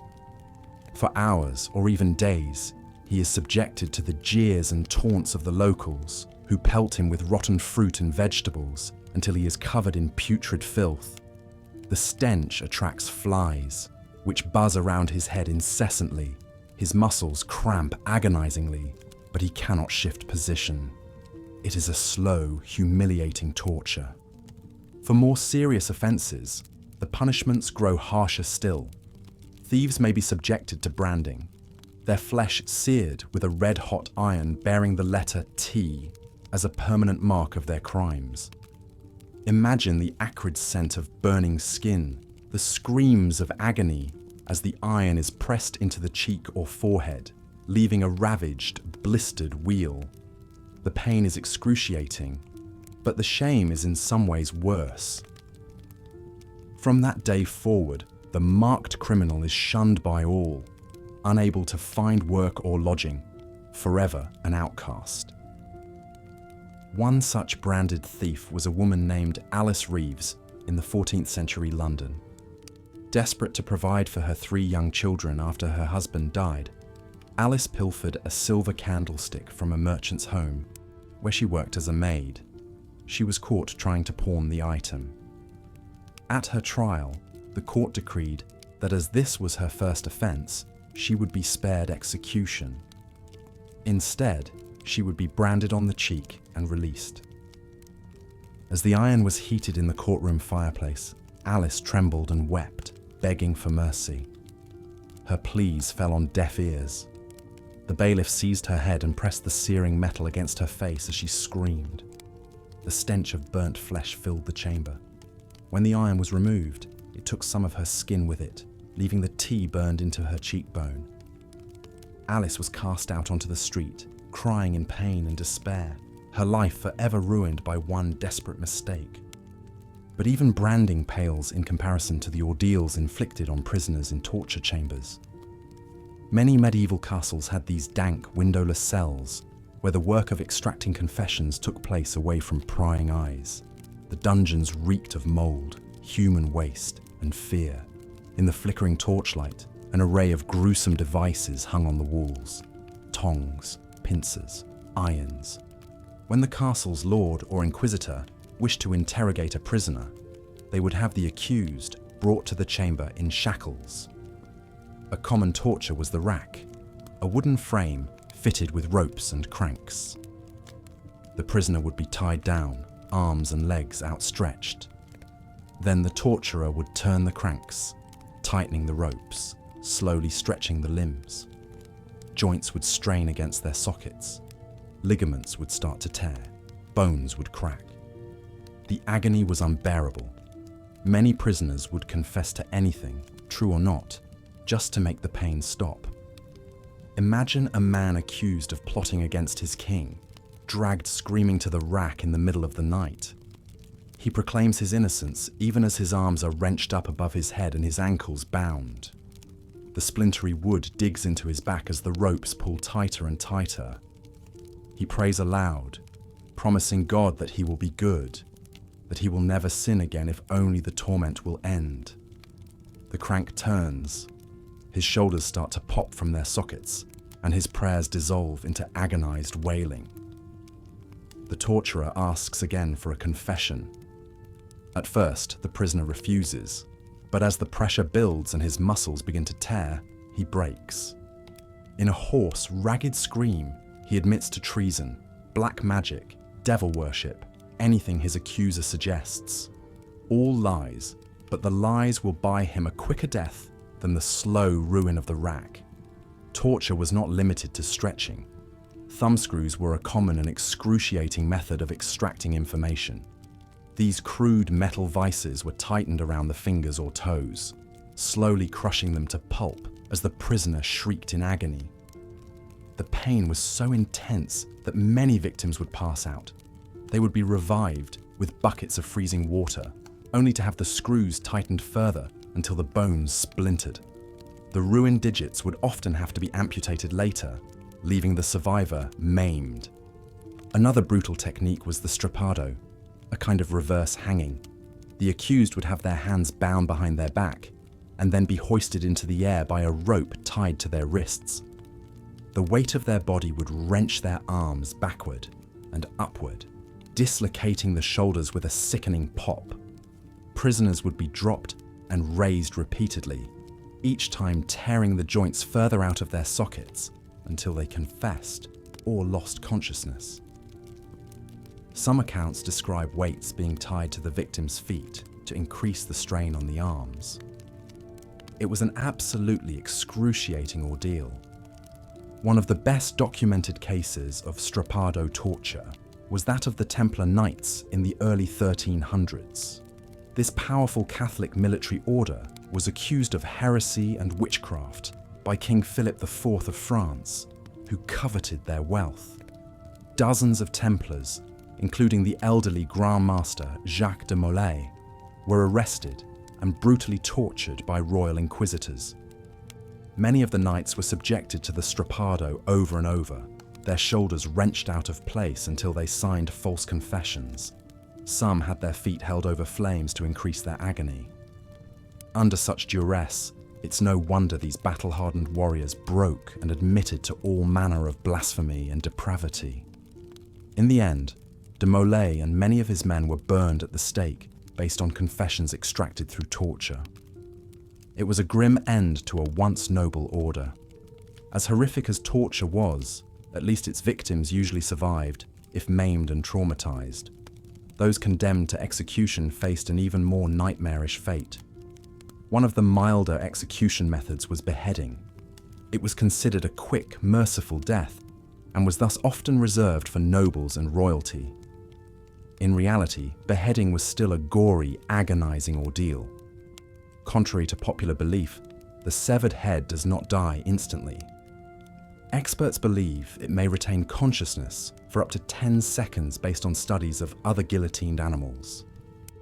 Most medieval beheadings were performed with an axe or sword, not a single-stroke guillotine. This made the process even more prolonged and painful. It could take multiple blows to fully decapitate the condemned, especially if the executioner was inexperienced, hesitant, or simply inept. One of the most famously botched beheadings was that of Mary, Queen of Scots, in 1587. After a lifetime of controversy, conspiracy, and imprisonment, Mary was condemned to death for plotting to assassinate her cousin, Queen Elizabeth of England. On the fateful morning, Mary mounted the scaffold draped in black, clutching a prayer book. After a final prayer, she gracefully knelt and placed her head on the block, her grey hair tucked into a coif. The axeman took his position and raised his blade, but his first blow missed Mary's slender neck and struck the back of her head, shattering her skull. She let out a groan, her body twitching. It took 2 more hacking blows to finally sever her head, the blood spurting in vivid crimson jets over the wooden platform. As the executioner lifted the detached head by the hair to show the crowd, he famously proclaimed, "God save the Queen," in reference to Elizabeth. But to his horror, he was left grasping only Mary's wig. Her head tumbled to the ground and rolled, coming to rest face up, the lips still moving in silent prayer. It was a gruesome end for the once lovely Scottish Queen. Hanging was an even more common form of capital punishment, especially for commoners. The traditional short drop method did not break the neck. Rather, it strangled the condemned to death slowly, often taking many agonizing minutes of kicking and writhing at rope's end. Witnesses described the faces of the hanged turning mottled shades of purple and black, their eyes bulging hideously, their tongues protruding. Some would foam at the mouth, their bowels and bladders loosening to soil their clothes. It was a horrible, ignominious way to die. Public hangings were a popular spectacle, drawing huge crowds. Imagine the scene: a warm summer morning, the sun glinting off the dew-dampened grass. The gallows stands stark against a clear blue sky, the ever-present ravens squawking and circling. A hush falls over the gathered throng as the condemned is led out, hands bound, a rough hemp noose draped around their neck. A local official drones out the charges: murder, rape, treason. The hangman pulls a rough cloth hood over the accused's face. There's a tense pause, then with a snap of the lever, the trapdoor opens. The hooded figure plummets, pulled up short with a sickening crack as the rope goes taut. Their legs jerk and twitch spasmodically, the only sound the creaking of the beam and the flap of bird wings. Slowly, slowly, the kicking weakens, then stops. The body hangs limp, swaying gently in the morning breeze, a gruesome warning to all who would transgress the law. While beheading and hanging were relatively quick, some capital punishments were specifically designed to prolong the agony. Pressing, for instance, involved placing increasingly heavy stones on the chest of the condemned until they either confessed or were crushed to death. The stones would be added gradually, the weight growing from uncomfortable to painful to unbearable. It could take hours or even days for the accused to succumb, their ribs slowly cracking, the breath squeezed from their body ounce by torturous ounce. It was a truly hellish way to die. One of the most famous victims of pressing was a woman named Margaret Clitheroe in 1586. Margaret was a devout Catholic convert at a time when Catholicism was outlawed in England. She harbored fugitive priests in her home and held secret masses. Eventually, she was arrested and sentenced to pressing for refusing to enter a plea to the charges, believing the government had no right to try her for her faith. On the day of her execution, Margaret was stripped naked and spread-eagled on the ground, with a sharp rock beneath her spine, her wrists and ankles bound to stakes. A rough wooden door was placed on her chest and piled with stones. As the weight increased, she gasped out prayers, her ribs cracking audibly. For 15 agonizing minutes, more and more rocks were heaped on, witnesses marveling at her stoic endurance. With a final tortured gasp, Margaret's sternum shattered and her heart was crushed. In later years, she would be celebrated as a Catholic martyr who died for her beliefs. But in the moment, she was just another broken body, sacrificed to the brutality of the age. Even more horrendous punishments awaited those convicted of heresy, witchcraft, or treason. Burning at the stake was a common sentence for these crimes against God. The condemned would be tied to a tall wooden post in the town square, bundles of firewood stacked around their feet. As crowds watched in eager anticipation, the kindling would be set alight, the flames licking hungrily upwards. The fire would build slowly, the heat growing more intense second by second. Smoke would sting the eyes and choke the breath of the accused. Their clothes would catch, the fabric shriveling away to leave blistering, blackening skin. Fat would start to melt and sizzle sickeningly. Eventually the flames would reach the face, the hair igniting in a brief corona before the flesh began to char and peel away. The screaming was said to be unimaginable, high, shrill, almost inhuman. It would gradually weaken to feeble moans, then silence as the vocal cords were seared away and the lungs succumbed to the searing heat. In the end, there would be nothing left but a twisted, smouldering corpse slumped against the stake, wreathed in greasy smoke. Perhaps the most famous victim of burning was Joan of Arc, the teenage French peasant girl turned visionary military leader. Guided by the voices of saints, Joan led the French army to improbable victories against the English, but her success earned her powerful enemies. Captured and tried for heresy and witchcraft, the 19-year-old was condemned to the flames. On the morning of her execution, Joan was dressed in a long white robe, her head shaved. She wept as she was tied to the towering stake, pleading for a cross to gaze upon in her final moments. One of the sympathetic priests fashioned a small crucifix from 2 twigs and held it up to her as the pyre was lit. Joan fixed her eyes upon it as the flames rose around her, calling out, "Jesus, Jesus!" Her cries turned to agonized shrieks as the fire engulfed her slender body. Within minutes she fell silent, succumbing to the smoke and the searing heat. As the flames died away, the charred corpse crumbled to ash. In a cruel twist, Joan's remains were cast into the river to prevent them being collected as holy relics.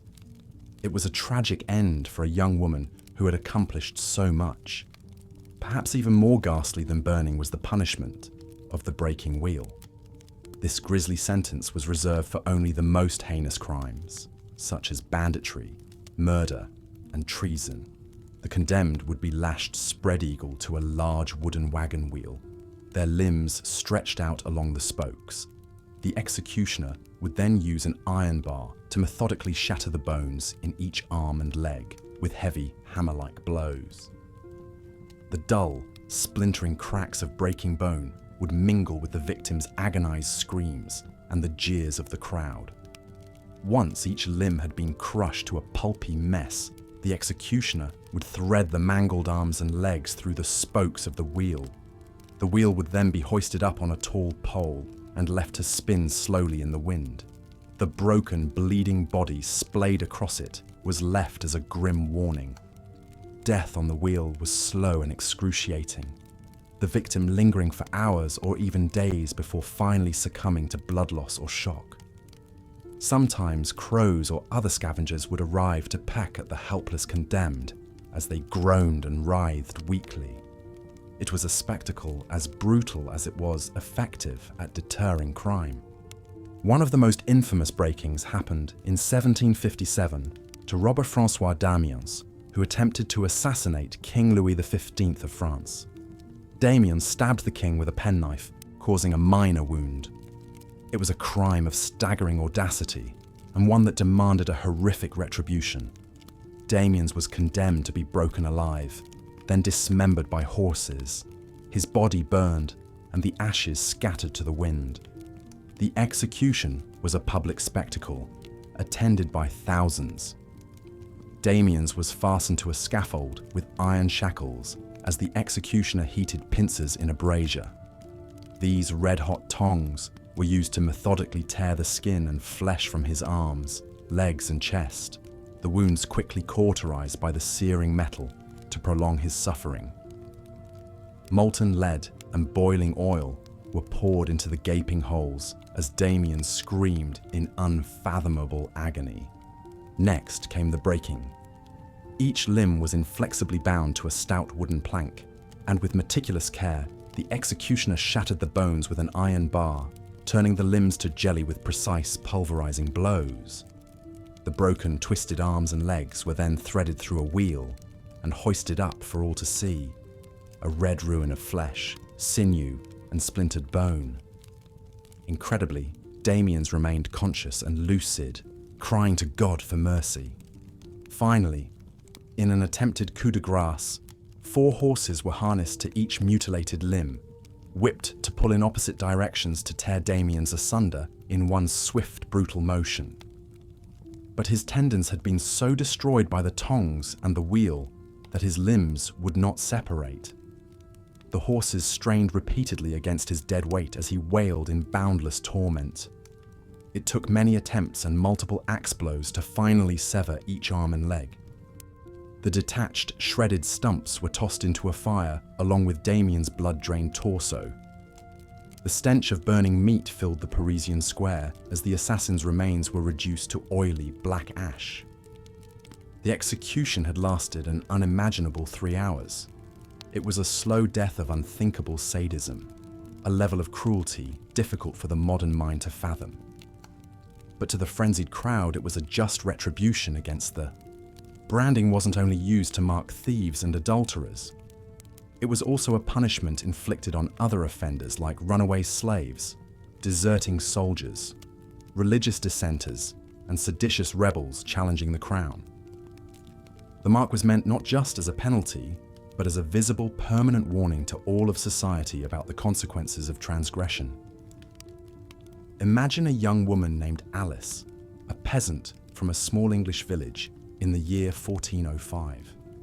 She had the misfortune of getting pregnant out of wedlock, a moral crime in the eyes of the church. As penance for her sin, the local authorities sentenced her to be branded on the face with the letter S for her unchaste sex. Picture Alice being dragged to the centre of town, her arms bound tightly behind her back. The villagers gather around to witness her disgrace, their faces a mix of pity, disgust, and morbid fascination. A grim-faced clergyman reads out her crime and sentence, his voice dripping with condemnation. Alice sobs and begs for mercy, but her pleas fall on deaf ears. The blacksmith approaches, clutching a glowing hot iron poker from his forge. The metal tip is shaped into a menacing letter S. He positions it just inches from Alice's tear-stained cheek as she writhes against the rough hands restraining her. With a swift, forceful motion, The blacksmith presses the searing brand into her delicate skin. Alice lets out an ungodly shriek of agony as smoke rises from her branded flesh. The stench of burning skin mingles with the palpable terror and revulsion of the crowd. After several excruciating seconds, the poker is removed, leaving behind a raw, blistered S. It's a mark of damnation that will forever mar not only Alice's face, but her whole existence in this judgmental world. As the years go by, Alice's brand heals into a raised, discolored scar. It's an inescapable reminder of her youthful indiscretion, one that affects every aspect of her hard-scrabble life. Mothers pull their children closer as she passes in the street, warning them not to end up like Scarlet Alice. She is shunned by most everyone in the village. No respectable man will marry her, and even employers hesitate to hire her. Alice covers the shameful mark with her hair and tries to hold her head high. But always, whether alone or in a crowd, she feels the brand searing into her very soul. In a society obsessed with sin and moral purity, a branded woman like Alice was as good as dead. Dead to love, dead to hope, dead to any semblance of a normal life. Such was the power of the brand to punish and ostracize, to condemn a transgressor to a lifetime on the margins. Of course, people of higher rank had ways to escape the brand's stigma. A noblewoman who fornicated might be sent to a convent rather than face public branding. A wealthy merchant could potentially bribe his way out of the sentence or have it commuted to a fine. But for commoners like Alice, the brand was a lifelong cross to bear, a torturous reminder that she failed to meet society's harsh demands. Branding as a punishment dates back to ancient times, but it reached its cruel zenith in medieval Europe. Millions of people over the centuries were disfigured and socially exiled by this brutal practice. Some may view Alice as an immoral woman who got her just desserts, but her tragic tale reveals the incredible cruelty of a world where one mistake could forever condemn even the humblest citizen to the pitiless wrath of church and state. With that sobering thought, let us leave poor Alice to her never-ending torment and continue our journey into the darker recesses of medieval justice. We descend now into the dank bowels of the torture chamber, a hell of human creation where the cries of the damned echo ceaselessly. Steel your nerves and gird your stomach, dear listener, for the worst is yet to come. The medieval dungeon was a shadowy labyrinth of suffering, a stone-clad womb of misery where the forsaken were swallowed up to face their nightmares made real. These subterranean chambers were often carved directly into the bedrock beneath a castle's keep, as cold and unyielding as the hearts of the monsters who constructed them.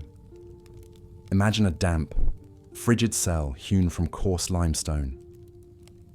The only light filters in through a small barred window high up the wall, a weak and sickly illumination that does little to dispel the oppressive gloom. The air is thick with the stench of decay, despair, and human suffering. Chains and manacles hang from the walls, still greasy from the flesh and fluids of previous occupants. Dried blood speckles the floor, along with itinerant rat droppings and mouldering straw. Into this foul oubliette, the accused were thrown to await their interrogation and torment at the hands of professional torturers. These grotesque men were artists of agony, masters of extracting confessions through the infliction of hideous bodily anguish. Their grim arsenal consisted of diabolical devices like the rack, the strappado, and the Iron Maiden. Infernal machines designed for one sinister purpose: to break the body and shatter the spirit. The rack was one of the most widely used of these instruments. It consisted of a large rectangular wooden frame with rollers at both ends. The victim was spread-eagled naked upon the cordage and bound by the wrists and ankles. As the interrogator posed his questions, the rollers were turned by handles, steadily increasing the tension on the ropes. Envision a burly jailer cranking the creaking wooden cogs, tightening the ropes and stretching the helpless prisoner's body to its utmost limits. Limbs elongate agonizingly. Muscles and sinews scream in protest. Joints creak and strain against their sockets. The hapless captive howls in pain, feeling his very bones slowly separating. Yet still, the implacable inquisitor continues, determined to wring out a confession, true or false, via this excruciating method. There are many documented cases of people being literally torn asunder on the rack, rent limb from limb, until their taut and tortured sinews could take no more and gave way with a sickening wet snap. One can only imagine the ungodly shrieks and groans, the percussive pops of dislocation, the warm blood spattering as skin and muscle distend beyond their capacities and rip like overwrought linen. Of course, the skilled torturer aimed to draw out the torment for as long as possible, bringing his subject to the very edge of annihilation before backing off, allowing the extorted admission or accusation to spill forth from cracked, parched lips. The power of the rack to elicit a desired confession was undeniable. And that was the true evil of the device, more than even the grievous physical wounds it inflicted. A person would say anything, invent any fiction, condemn any innocent, to halt the hell of the rack. Consider the case of Nicholas Braun, an English papist implicated in a plot against King James I in 1604. Agents of the Crown arrested Braun and put him to the rack, stretching him mercilessly for hours on end. Delirious with pain, the young priest invented wild stories about a conspiracy between the Pope and the Spanish to invade England and assassinate the monarch. None of it was true, but the tormented Braun would have gladly denounced his own mother if it would relieve his suffering on the rack. Such was the insanity-inducing power of this vile apparatus. The rack left its mangled victims permanently scarred, both in body and in mind. Assuming they even survived the ordeal, they often lost the use of tortured limbs, developed chronic pain in overextended joints, and were haunted by searing dread and the nightmare sounds of their own anguished screams. And always, in the lurid theatre of their memories, there would remain the leering faces of their tormentors, their hands on the rollers, asking, always asking, as they strained and contorted on the very precipice of human endurance. So vivid was this torture, so indelible its cruel brand on the psyche, that some prisoners continued to have startling confessions spill unbidden from their lips long after their stint on the rack was over. A few were so shattered that they went to the gallows reciting the fictitious crimes squeezed out of them, the false witness beaten out of their broken flesh by the pitiless machinery of the medieval Inquisition. With a rueful sigh, we turn now from the rack and its wretched recipients. But do not unclench yet, gentle listener, for our macabre tour of dungeon depravities has only begun. More monstrous devices await in the gloom, each more fiendishly conceived than the last.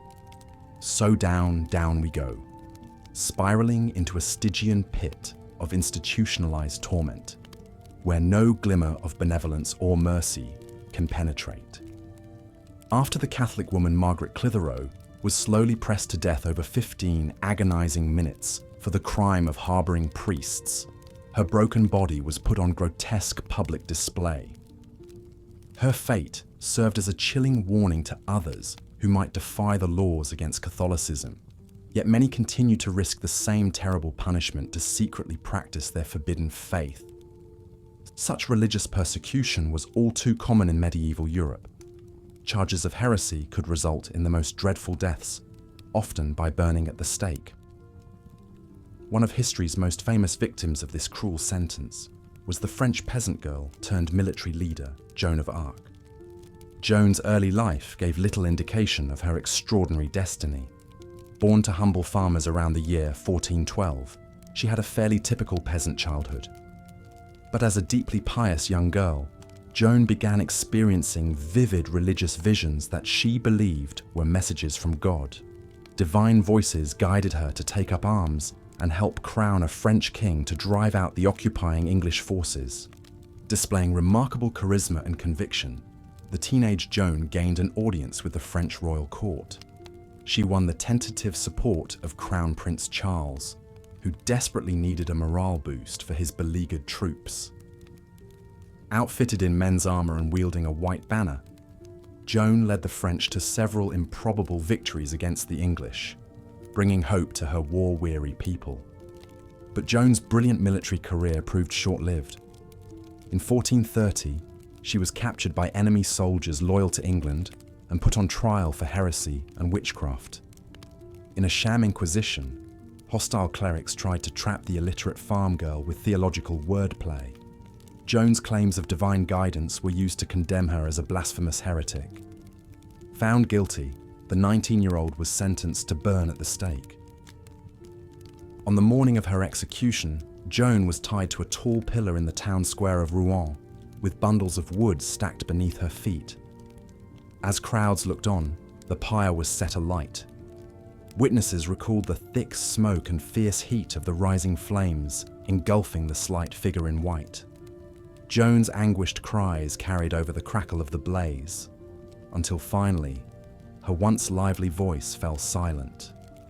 The English executioners raked back the coals to reveal the blackened, smoking corpse. But Joan's heart, it was said, remained untouched by the flames. Her ashes were callously scattered in the River Seine.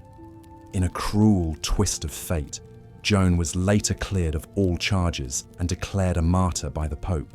Today, the illiterate peasant girl is venerated as a saint, while her English persecutors are remembered as the true villains. For the crime of unwavering faith, Joan of Arc suffered an excruciating death, her short life extinguished in one of the most terrible execution methods ever conceived. Burning was considered a particularly fitting punishment for heretics, as the purifying power of flames was thought to destroy evil and cleanse the soul. But other horrific forms of execution were also used to make a lasting example out of the condemned. The gruesome spectacle of the breaking wheel was almost unrivaled in its slow cruelty. Typically reserved for the most loathed criminals, breaking on the wheel began with the victim firmly tied to a large cartwheel, limbs splayed between the spokes. With a heavy iron cudgel or the blunt edge of an axe, the executioner would methodically smash the knees, elbows, shoulders, and hips, shattering each joint with hammer-like blows. Some variations started with the legs and worked up, prolonging the agony. Shattered bones ripped through flesh as the wheel slowly revolved, turning the criminal into a mangled wreck. The grisly remains would then be woven through the wheel spokes and hoisted on a tall pole, left to die of shock and exposure over hours or days. Crows pecking at their flesh, the broken bodies served as a grim reminder of the price of crossing the law. One of the most infamous victims of the breaking wheel was the highwayman Peter Stump, better known as the Werewolf of Bedburg. In the 16th century Germany, Stump spread terror across the countryside, accused not only of murder and robbery, but of black magic, rape, cannibalism, and shapeshifting into a ravenous wolf-like beast. While the more fantastical charges against Stump seemed like fearful peasant superstition, his reputation as a violent bandit was well established. After his capture in 1589, Stump confessed under torture to killing 13 children and 2 pregnant women, ripping the fetuses from their wombs to devour. He expressed no remorse for his depraved crimes. Condemned as an incorrigible menace to society, Stump was sentenced to a singularly brutal combination of punishments. On the day of his public execution, the Werewolf of Bedburg was first lashed to a wooden wheel. The executioner took his time pulverizing each of Stump's limbs, drawing out his blood-curdling howls. With the wheel slowly rotating, the bandit's shattered arms and legs flopped about obscenely, to the horror and fascination of the crowd. But Stump's ordeal was far from over. Next, his mangled body was unbound, and fastened to a sturdy table. In full view of the enthralled mob, Stump had his flesh ripped from his broken bones with sharp pincers in 10 agonizing places.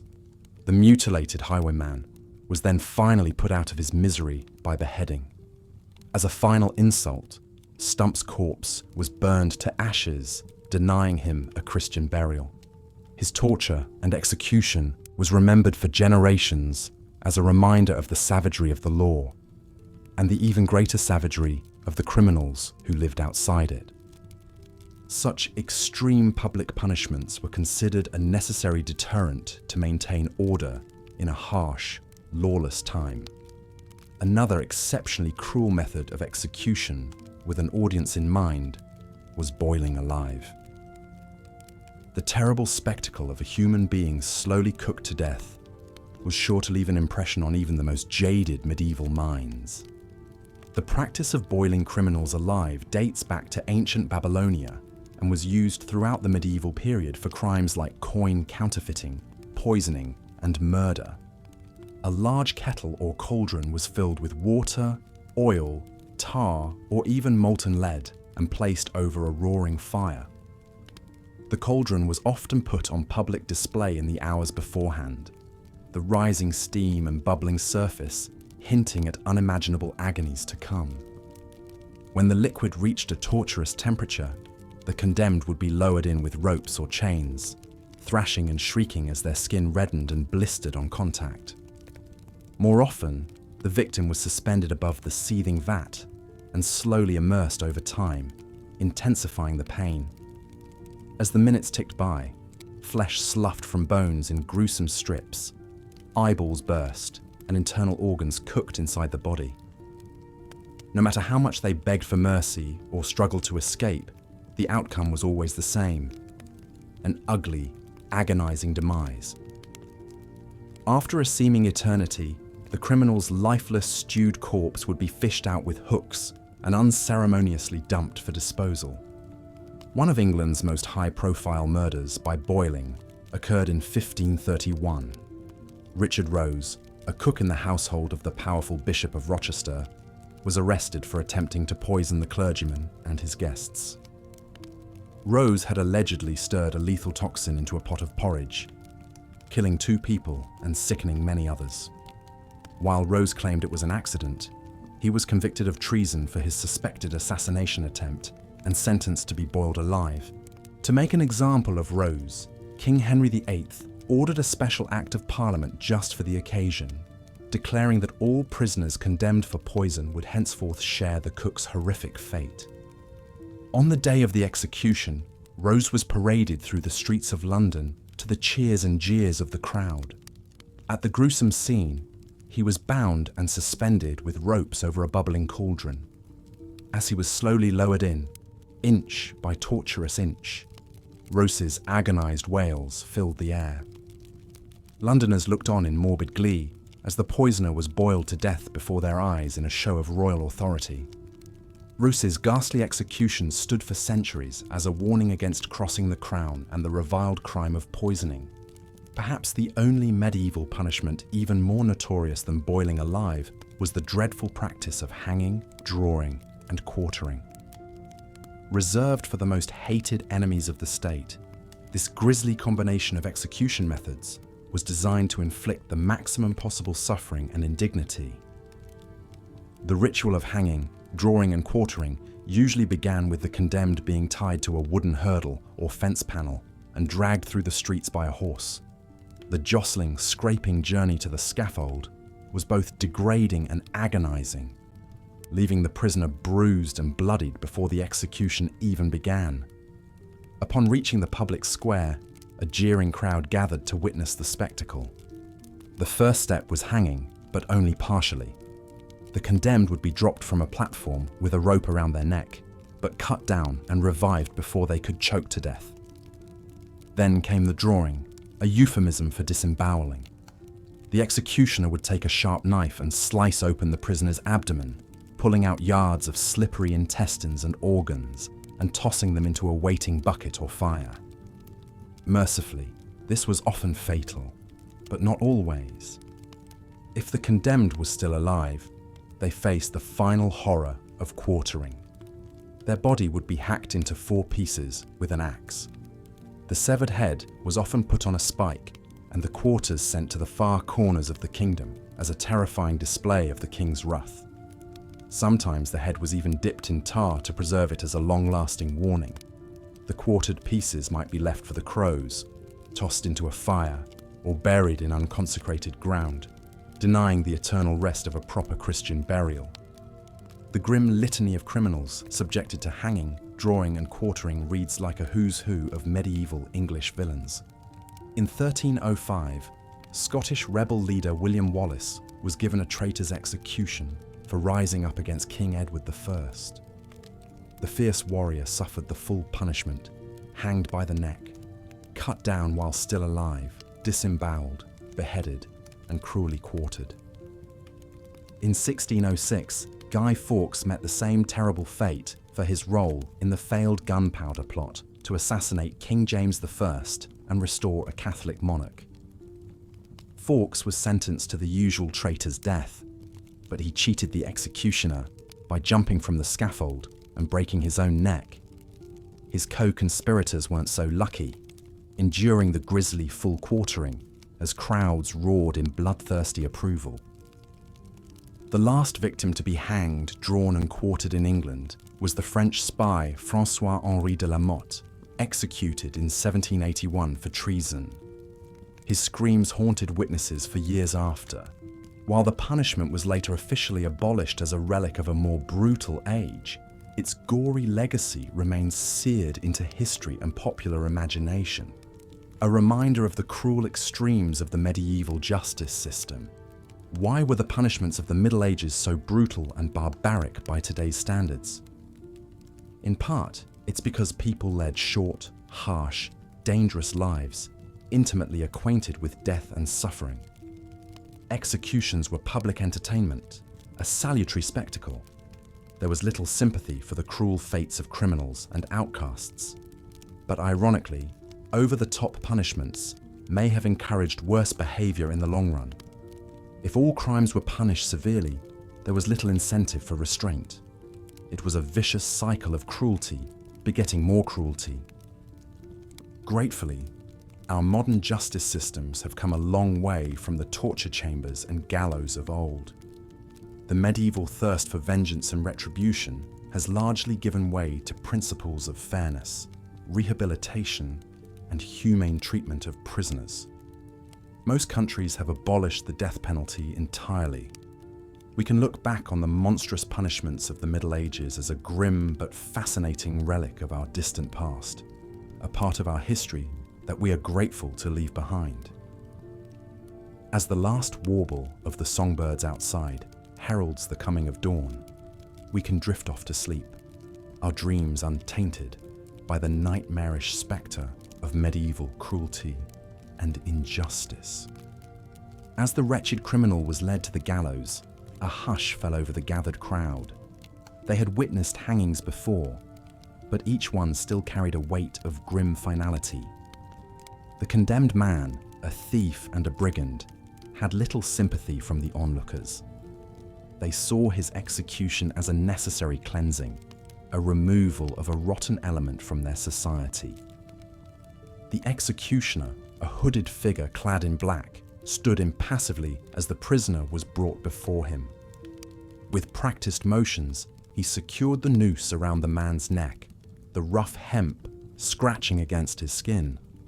The thief's eyes darted wildly, searching for some last-minute reprieve, but none was forthcoming. At a nod from the local magistrate, the executioner pulled the lever. The trapdoor beneath the condemned man's feet swung open with a clatter, and he plunged downward. The rope snapped taut, and a sickening crack echoed across the square as his neck broke. His body twitched and danced, feet kicking at empty air, before finally going limp. Justice, in the eyes of medieval society, had been served. Not all those who met the hangman's noose had their necks broken, however. In many cases, death by hanging was a slow and agonizing ordeal.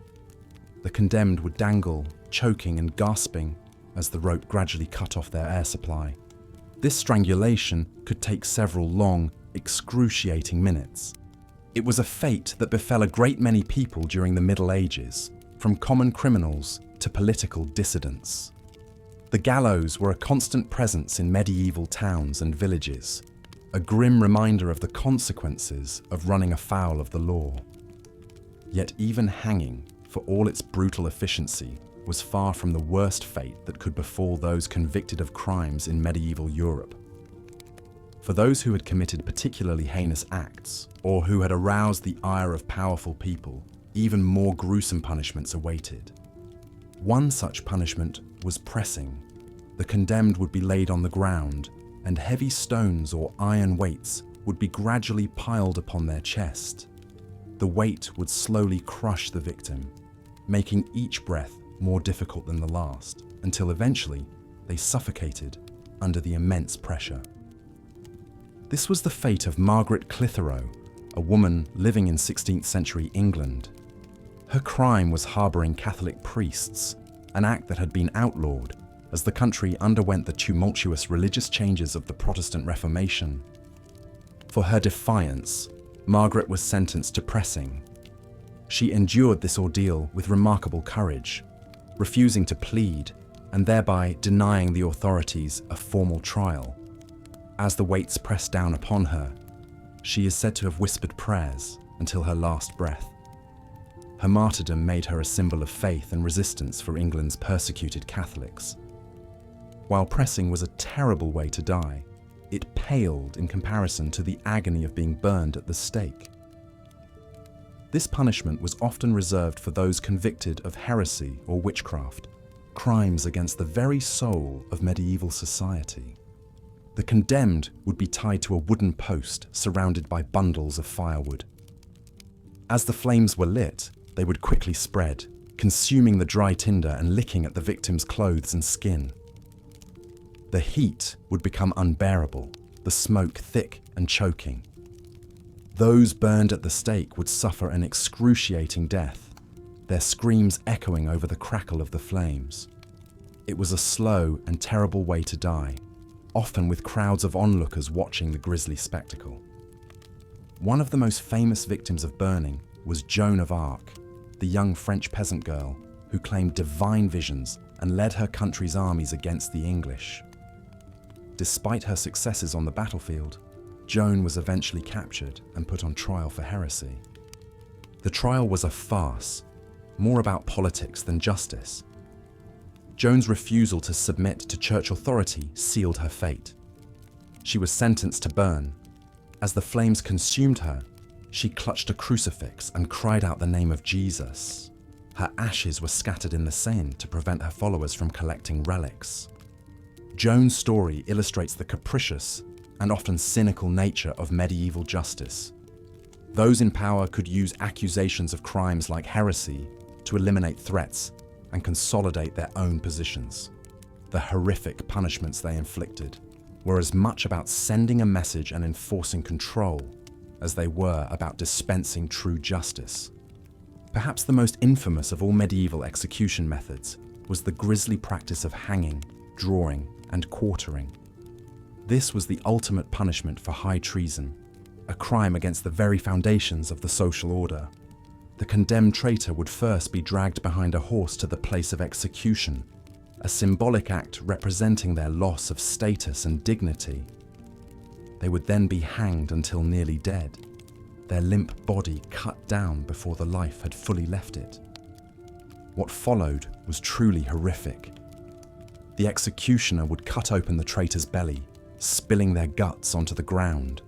Their entrails would be burned before their eyes as they watched, still clinging to the last threads of life. Finally, their body would be beheaded and chopped into 4 pieces, the quarters of the punishment's name. This was the gruesome fate met by William Wallace, the Scottish knight and rebel leader who defied English rule.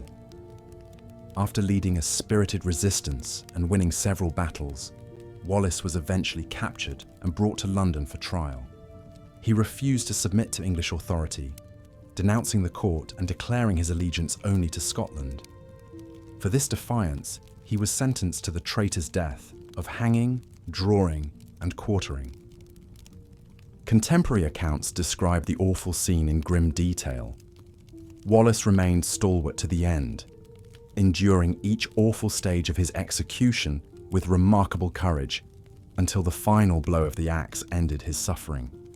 His body was dismembered, and his head was mounted on London Bridge as a warning to other would-be rebels. But rather than quell the Scottish resistance, Wallace's martyrdom only served to inspire further rebellion. His grisly death became a rallying cry, a symbol of the cruelty of English oppression and the unyielding spirit of Scottish independence. As we reflect on these dark chapters of history, it's easy to feel a sense of horror and revulsion. The cruelty and brutality of medieval justice can seem almost incomprehensible to modern sensibilities. It's important to remember, however, that these practices didn't end with the Middle Ages. Many of these gruesome punishments continued well into the early modern period, and echoes of them can still be seen in some parts of the world today. Yet we can also take heart in the progress that has been made. Over the centuries, as societies have evolved and values have shifted, many of the most brutal practices of medieval justice have been abolished. The rise of Enlightenment ideals, the growth of democratic institutions, and the recognition of universal human rights have all contributed to a gradual civilizing of the justice system. Today, in much of the world, the focus of justice has shifted from retribution and deterrence to rehabilitation and restoration. While the system is far from perfect and injustices still occur, we have come a long way from the dark days of the medieval dungeon and the public scaffold. As we drift off to sleep, we can be grateful for the relative peace and security that we enjoy in the modern world. The horrors of history, while important to remember and learn from, need not haunt our dreams. Instead, we can rest easy, secure in the knowledge that we live in a time of greater justice, greater compassion, and greater hope for a brighter future. And with that thought, dear listener, I bid you good night. May your dreams be filled not with the dark shadows of the past, but with the warm light of a better tomorrow.